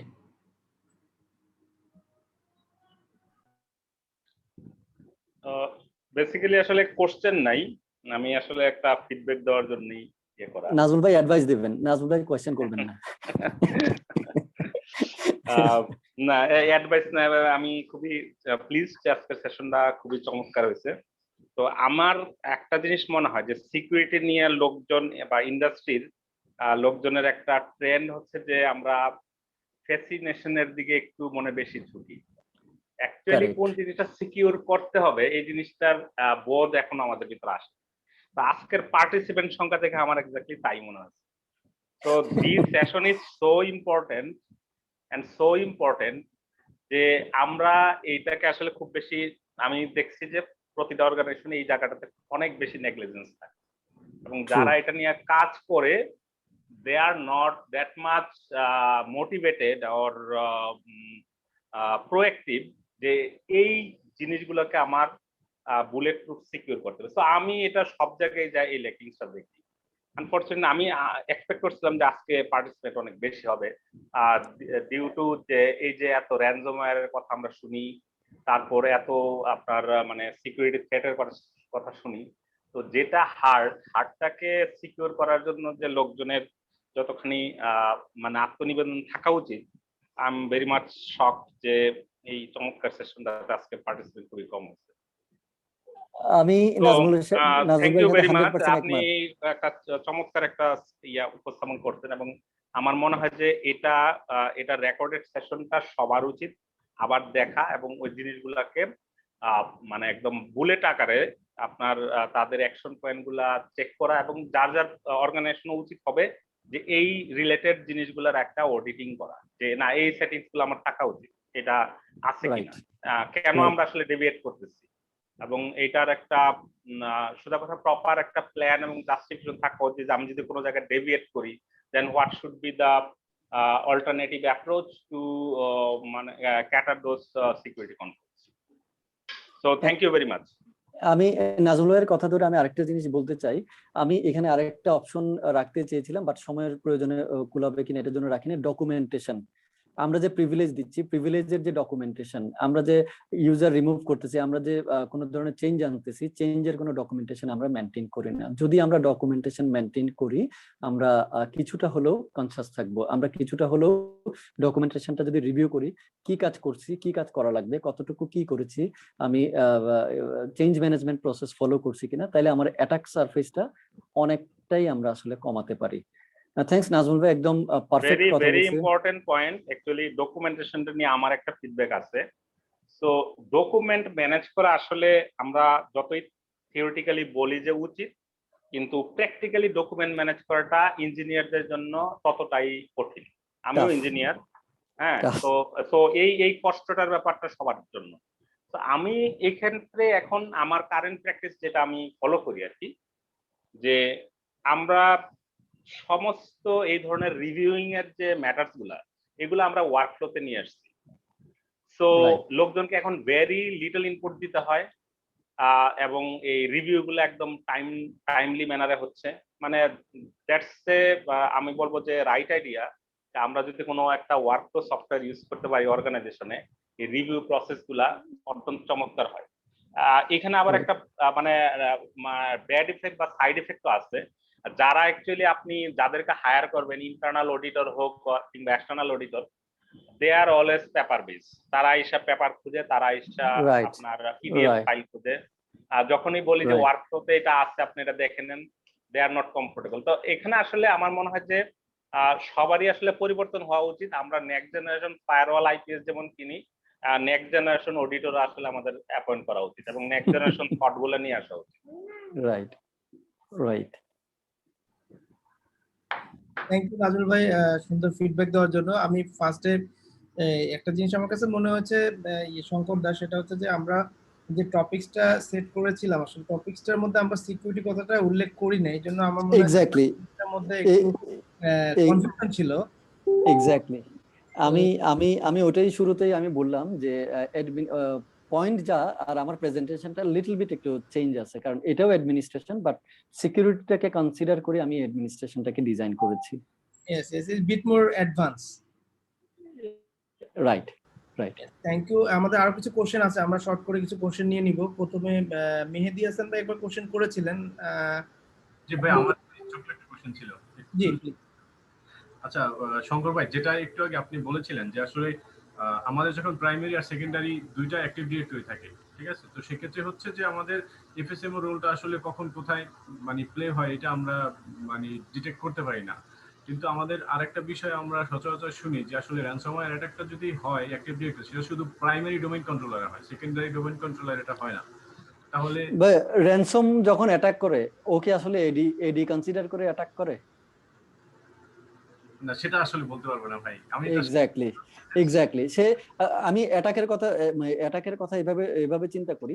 অ্যাটাক যখন হয়ে গেছে সে কিন্তু এবার কন্টিনিউয়াস আপনার অর্গানাইজেশনের যত জায়গায় অ্যাডমিনিস্ট্রেটিভ অ্যাক্সেস আছে সে আপনাকে ডিক্রিপ্ট করতে থাকবে। কারণ আমার এফএসএম রোল প্রাইমারিতে থাক, এফএসএম রোল সেকেন্ডারিতে থাক,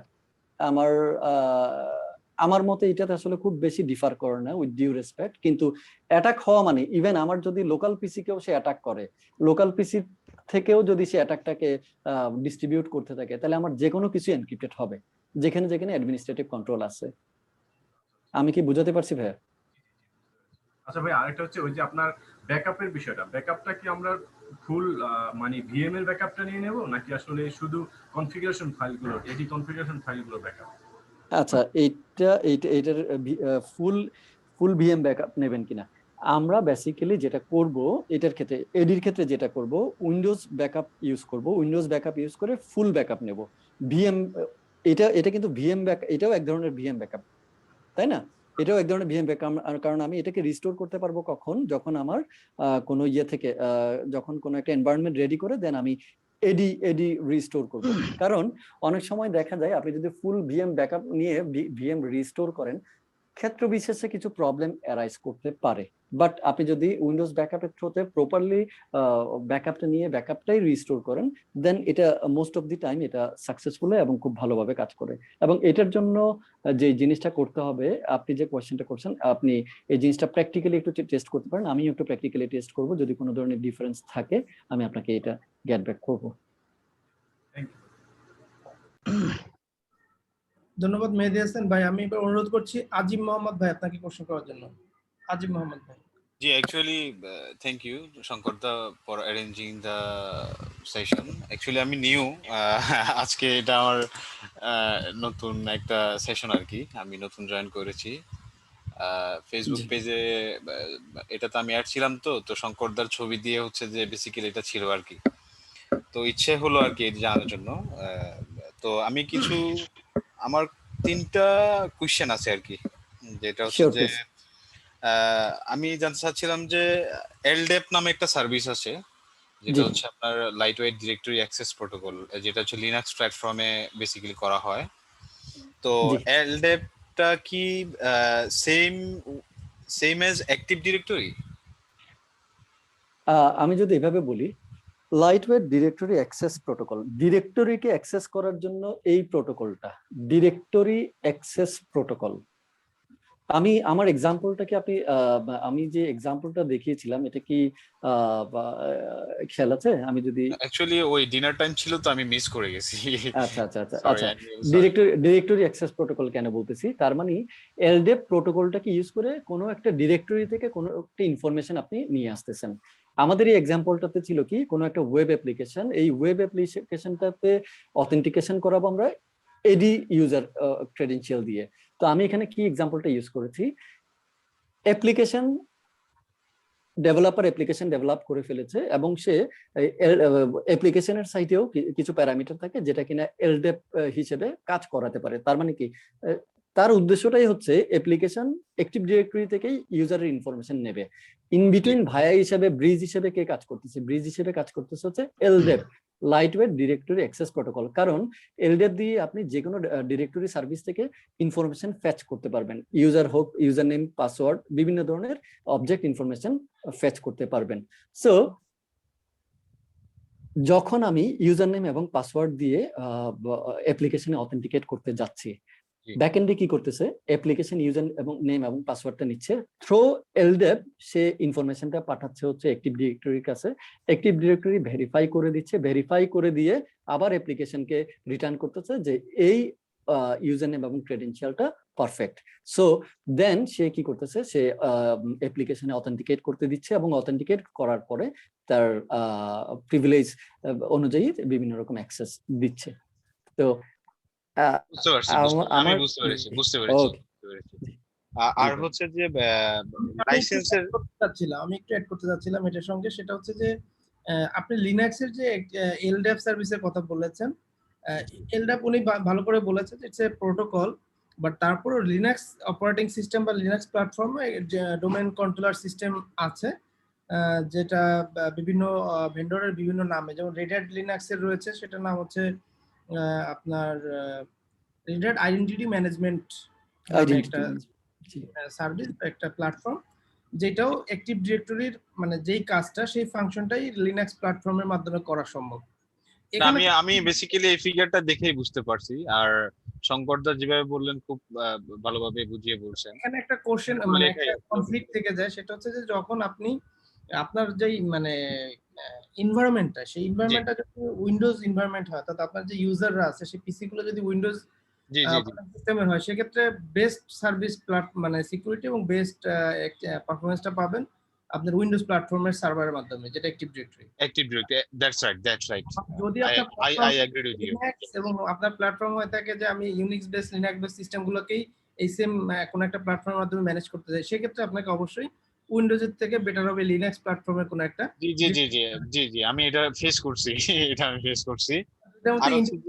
একটু কনফ্লিক্ট এখনো আছে, পুরোপুরি মিটিগেট হয়নি, কিছু অংশ হয়েছে, বাট এখনো কিছু কনফ্লিক্ট আছে। আচ্ছা, আরেকটা ইস্যু হচ্ছে যে ওই লাইসেন্সের ইস্যুটা আর কি। আমি তো ডিরেক্টরি সার্ভিসটা আসলে তো অবশ্যই একটা লাইসেন্সের একটা ইস্যু থাকে আর কি। তো লাইসেন্সের ব্যাপারটা কিরকম হবে? মাইক্রোসফট অ্যাক্টিভ ডিরেক্টরি সার্ভিস আপনি যদি উইন্ডোজ এর জন্য লাইসেন্স নেন, দ্যাটস ইট, আর কিছু লাগবে না। আমার তো অলরেডি মানে অফিসে হচ্ছে যে বেসিক্যালি মানে আপনার মাইক্রোসফট 365 সার্ভিসটা আছে, তো তার মানে হচ্ছে যে ওই তাদের তো আলটিমেটলি আপনি অলরেডি আজুর এডি ইউজ করতেছেন। জি আজুর এডি ইউজ করতেছেন। জি, ও তার মানে এখন আপনার যদি আসলে অন প্রিমাইজে কোনো কিছু দরকার না হয়, তাহলে আসলে অ্যাক্টিভ ডিরেক্টরি দরকার নেই। আর যদি এমন হয় যে আপনার অর্গানাইজেশনটা এমন যে লোকালিও অনেক অ্যাপ্লিকেশন চলে যেখানে অথেন্টিকেশন মেকানিজমটা দরকার, আবার আপনি লোকালের সাথে আজুর এডিরও কমিউনিকেশন রাখতে চান, তখন আপনার অ্যাক্টিভ ডিরেক্টরি হলে ভালো হয়। তার মানে হচ্ছে যে লাস্ট কোশ্চেনটা এভাবে চলে আসতেছে যে আমার যদি বিএম থাকে, হ্যাঁ, বিএম এর মাধ্যমে যদি আমি সার্ভারে, আমার একটা সার্ভার আছে বিএম এ, যদি আমি এটাকে রাখি, বিএমটা যদি কোনো ক্রমে ড্যামেজ হয়ে যায় বা কোনো ক্রমে প্রবলেম হয়ে যায়, তাহলে আমি সেটাকে এজুর থেকে রান করতে পারবো? এজুরে অলরেডি আছে, কিন্তু এটা রান করতে পারবেন ঠিক না ব্যাপারটা। অন প্রিমাইজ এডি এবং এজুর এডি কন্টিনিউয়াস সিঙ্কিং এর মধ্যে থাকে। অন প্রিমাইজ এডিতে যখন আপনি কোনো ইনফরমেশন ইনসার্ট করবেন, আজুর এডিতে অটোমেটিক্যালি জিনিসটা আপডেট হয়ে যাবে। ঠিক আছে? এখন আমি কেন অন প্রিমাইজ এডির কথা বলতেছি, যদি আপনার এমন কোনো অ্যাপ্লিকেশন থাকে যেটা আপনার এন্টারপ্রাইজ নেটওয়ার্কে চলে, লাইক আপনার অনেকগুলো অ্যাপ্লিকেশন আছে যেগুলো লোকালি চলতেছে, ইউজাররা লোকালি অথেন্টিকেট করতেছে, হ্যাঁ, এইগুলোর জন্য বেসিক্যালি আপনি যদি locally active directory service use করেন তাইলেই দরকার। আর যদি আপনার কোনো অন প্রিমাইজে কোনো ধরনের সার্ভিস নাই চলে, তাহলে এখানে অ্যাক্টিভ ডিরেক্টরি রাখার আসলে খুব একটা কোনো দরকার নেই যদি অথেন্টিকেশন না লাগে। কারণ আপনার ইমেইল অথেন্টিকেট তো আপনি আজুর এডি দিয়েই করতেছেন, আপনার শেয়ার পয়েন্ট আছে অর্গানাইজেশনে, আপনি আজুর এডি থেকে শেয়ার পয়েন্ট অথেন্টিকেট করতেছেন, আপনার টিমস আছে, টিমসে আপনি অথেন্টিকেট করতেছেন আজুর এডি থেকে। তার মানে এডির অথেন্টিকেশন তো আপনার লাগবেই, ওয়েদার এটা আপনার অন প্রিমাইজে আছে, ওয়েদার এটা ক্লাউডে আছে, এডি আপনার লাগবে। যদি আপনি অন প্রিমাইজ এবং ক্লাউড, অনেক সময় হয় না যে, আমি যদি এভাবে চিন্তা করি, একটা অর্গানাইজেশন যেখানে মেল সার্ভিস চলতেছে, মেল সার্ভারে ইউজার আছে ধরেন 100 ইউজারের মধ্যে 50 জন অন প্রিমাইজে আছে, 50 জন ক্লাউডে আছে, তাহলে ডেফিনেটলি এরকম একটা অর্গানাইজেশনে অন প্রিমাইজ ইউজারদের জন্য লোকাল এডি দরকার, ক্লাউড ইউজারদের জন্য আজুর এডি দরকার। আবার দুইজনকেই কমিউনিকেশন করানোর জন্য বেসিক্যালি হাইব্রিড এনভায়রনমেন্ট হিসেবে এটা কাজ করে। আচ্ছা আচ্ছা আচ্ছা, বুঝতে পারছি শঙ্করদা। থ্যাংক ইউ সো মাচ, আমি বুঝতে পেরেছি। আর কোনো কোয়েশ্চেন? কোশ্চেন মনে করার জন্য আমির হোসেন আপনার কোশ্চেন করতে পারেন। থ্যাংক ইউ জুবাইর ভাই, গেট মি ফ্লোর। অ্যান্ড আমি নাজমুল করিম ভাইয়ের সাথে অ্যালাইন্ড।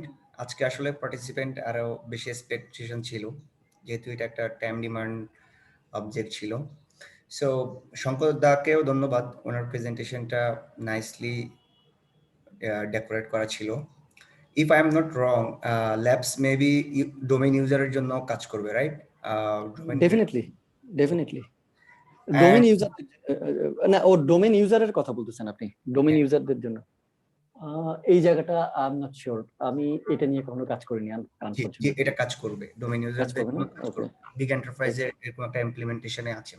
ওকে, এন্ড আপনার দুই তিনটা পয়েন্টে খুব নাইসলি কথা বলছেন যে রিস্টোর টেস্ট, আমাদের সিস্টেম অ্যাডমিনরা রিস্টোর টেস্ট করতে কেন যেন একটু করে, এটা কিন্তু করা উচিত।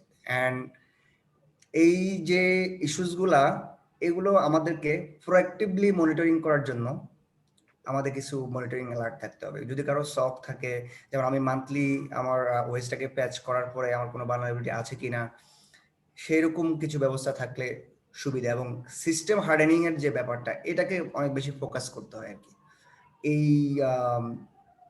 মানে ওয়েস গুলোকে প্রোটেক্ট করার জন্য। সো ওভারঅল আমার কোশ্চেন না, ঠিক জাস্ট ফিডব্যাক অ্যাড করলাম আপনার সাথে, এবং ধন্যবাদ আপনার সুন্দর সেশন নেওয়ার জন্য। থ্যাংক ইউ এন্ড শঙ্কর দা। থ্যাংক ইউ, ধন্যবাদ সোহাগ। এবার আমি অনুরোধ করছি আসাদ নামে একজন কোশ্চেন করতে মনে চাচ্ছেন। Asad. First of all, thanks to all. Especially thanks to Shankar Da, organizing a nice session to us.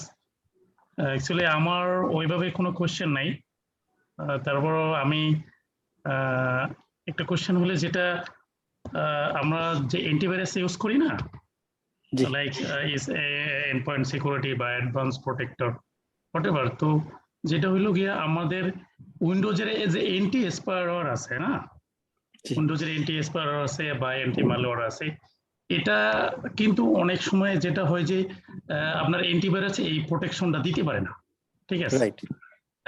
অ্যান্টিভাইরাসে যেটা করে র্যানসমওয়্যার যেটা যাতে না ছড়ায়, তারপরে ভালনারেবিলিটি যাতে না হয়, বা ট্রোজান, এই ধরনের কিছু ফিশিং আছে যেগুলা অ্যান্টিভাইরাসে প্রোটেক্ট দেয়। বাট উইন্ডোজের যে লোকালি যে অ্যান্টি ম্যালওয়্যার বা অ্যান্টি স্পাইওয়্যার, এগুলা অনেক সময় এই অ্যান্টিভাইরাস গুলোতে প্রোটেক্ট দিতে পারে না। তো এগুলা আমরা কিভাবে রিডিউস করতে পারি, বা এই জিনিসগুলো আমরা কিভাবে মিটিগেট করতে পারি? ঠিক আছে ভাইয়া, থ্যাঙ্কস ফর দ্য কোয়েশ্চেন। এই জন্য হয় যে এটা এই অ্যান্টি স্পাইওয়্যার বা অ্যান্টি ম্যালওয়্যার কারণে অনেক সময় দেখা গেছে যাদের এডি নেই, অ্যাক্টিভ ডিরেক্টরি নেই, এরা লোকালি ডাটা শেয়ার করে, লোকালি ফাইল শেয়ার করে কাজ করে। তো অনেক সময় হয় এই কারণে, অনেক সময় দেখা গেছে এই ফাইলগুলা ডিজাস্টার হয়ে যায় বা এনক্রিপ্টেড হয়ে যায়, যার কারণে অনেক প্রবলেম ফেস করতে হচ্ছে। ঠিক আছে, তো আলটিমেটলি মনে করেন আইটির উপরে তখন এই প্রেশারটা আসতেছে। আচ্ছা, এটা কি ভাই আপনি অ্যাক্টিভ ডিরেক্টরি রেসপেক্টে বললেন, না ক্লায়েন্টদের রেসপেক্টে কোশ্চেনটা করছেন? যদি একটু ক্লিয়ার করতেন। আমি ক্লায়েন্টের মানে ক্লায়েন্টের রেসপেক্টে আমি কোশ্চেনটা করছি। ঠিক আছে, আচ্ছা ক্লায়েন্টের রেসপেক্টে করছেন। আচ্ছা, জি, এখন জি। এখন আসলে আমার ইনস্ট্যান্ট আমি হয়তো আপনাকে আনসারটা দিতে পারতেছি না, কারণ অ্যান্টি স্পাইওয়ারের কথা যদি বলি, আমরা তো আসলে অনেক কিছুই করি। আমরা তারপরেও বলবো আমরা হয়তো অ্যান্টিভাইরাসের উপরে অনেকটা ডিপেন্ডেন্ট, কিন্তু আমাদের এখনকার অ্যান্টিভাইরাস গুলা অনেকগুলো আসলে নতুন নতুন ফিচার নিয়ে আসতেছে। হ্যাঁ, আমি আমার অর্গানাইজেশনে ধরেন আমি ট্রেন মাইক্রো ইউজ করি। তো ট্রেন মাইক্রোর আসলে বেশ কিছু ফিচার আছে, বেশ কিছু ফিচার দিয়ে আপনি যে কথাগুলো বললেন অনেকটাই অনেক ক্ষেত্রেই মিটিগেট করা সম্ভব, হ্যাঁ, যেটা আমরা অলরেডি দেখছি। আর আরেকটা জিনিস হচ্ছে, যদি সার্ভারের রেসপেক্টে বলি, অ্যাপ্লিকেশন লকার নামে একটা জিনিস আছে, অ্যাপ লক করতে পারে। হ্যাঁ, সো আপনি কি কি অ্যাপ দেবেন, এর বাইরে কোনো অ্যাপ লক করতে পারবে না। তারপর হচ্ছে অ্যাক্টিভ ডিরেক্টরিতে যদি আপনি বলেন যে কোনো রকম স্ক্রিপ্ট রান করতে পারবে না উইদাউট পারমিশন, তাইলেও অনেক ক্ষেত্রে সিকিউর করা যায়। So there are lots of ways. তো এই কারণে জিজ্ঞেস করছি সার্ভার না ক্লায়েন্ট, সার্ভারের রেসপেক্টে। সার্ভারে আমার যদি একটা এডি থাকে, সেক্ষেত্রে আমি কি সার্ভারে কোনো অ্যান্টিভাইরাস ডিপ্লয় করতে পারি কিনা?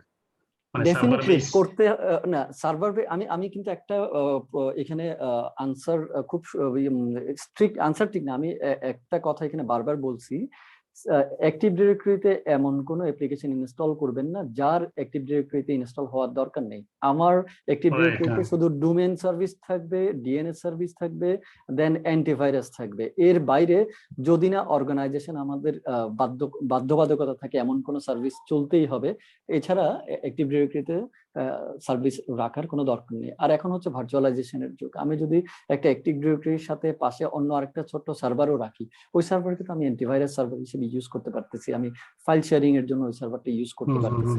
হ্যাঁ, সো অ্যাক্টিভ ডিরেক্টরিটাকে আমি কোনোভাবেই আনসিকিউরড অবস্থায় রাখবো না। নাজমুল ভাই কিন্তু একটা জিনিস খুব সুন্দরভাবে বলছে যে দিস ইজ দ্য হার্ট। আপনি যদি আপনার হার্টেই আসলে স্কোপ রাখেন যে হার্ট ব্লক হওয়ার, তাহলে তো এনিথিং ক্যান হ্যাপেন। হ্যাঁ, এখানে ডিএলপি নিয়েও একজন কথা বলেছে, রাইট? হ্যাঁ। Okay, thank you. Thanks a lot. Thank you. Very kind of you. Thank you very much. Okay, So, আমার কোনো কোশ্চেন নাই, জাস্ট নাথিং এলস। ঠিক আছে, থ্যাংক ইউ শঙ্কর দা। আমি প্রথমে আপনাকে আবারও ধন্যবাদ জানাই যে অত্যন্ত সুন্দর একটা প্রেজেন্টেশন আপনি আজকে আমাদের সবার সামনে উপস্থাপন করেছেন, এবং অনেকের এটা হেল্পফুল হবে, এবং আমরা যারা আজকে পার্টিসিপেট করছেন তাদেরকে জানিয়ে রাখতে চাই যে আমাদের এই পুরো সেশনটাই রেকর্ড হয়েছে, এবং এটা আমরা আমাদের ফেসবুক পেজে লাইভ হয়েছে। তো ফেসবুক পেজে এই রেকর্ডিংটা থাকবে, প্লাস আজকের যে সেশনটা রেকর্ড হয়েছে এটা আমরা আমাদের ইউটিউব চ্যানেলে দিয়ে রাখবো। সো পরবর্তীতে আশা করি যারা পার্টিসিপেট করতে পারে না তারা পুরো সেশনটার মাধ্যমে উপকৃত হতে পারবে। আর আমরা যেহেতু আসলে কাজ করছি, আমাদের টার্গেটটাই হচ্ছে আমাদের এই কমিউনিটিকে সাহায্য করা, আমাদের সিস্টেম অ্যাডমিনিস্ট্রেটর যারা রয়েছে তাদেরকে সাহায্য করা। সো আশা করি আমাদের এই সেশনগুলো তাদেরকে একটা নতুন গাইডলাইন দিবে বা তাদের ক্যারিয়ারে অনেক উপকার করবে, হেল্প করবে বলে আমরা মনে করি। তো সবাইকে আবারও ধন্যবাদ জানিয়ে আজকের সেশন শেষ করতে চাই। এক্সকিউজ মি স্যার, ভাইয়া এই ফেসবুক পেজটা কি নামে আমি একটু জানতে পারি?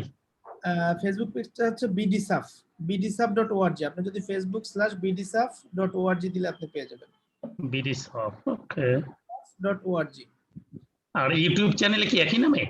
ইউটিউবটা আপনাকে bdsaf নামে সার্চ দিলে হবে। ওকে, থ্যাংক ইউ।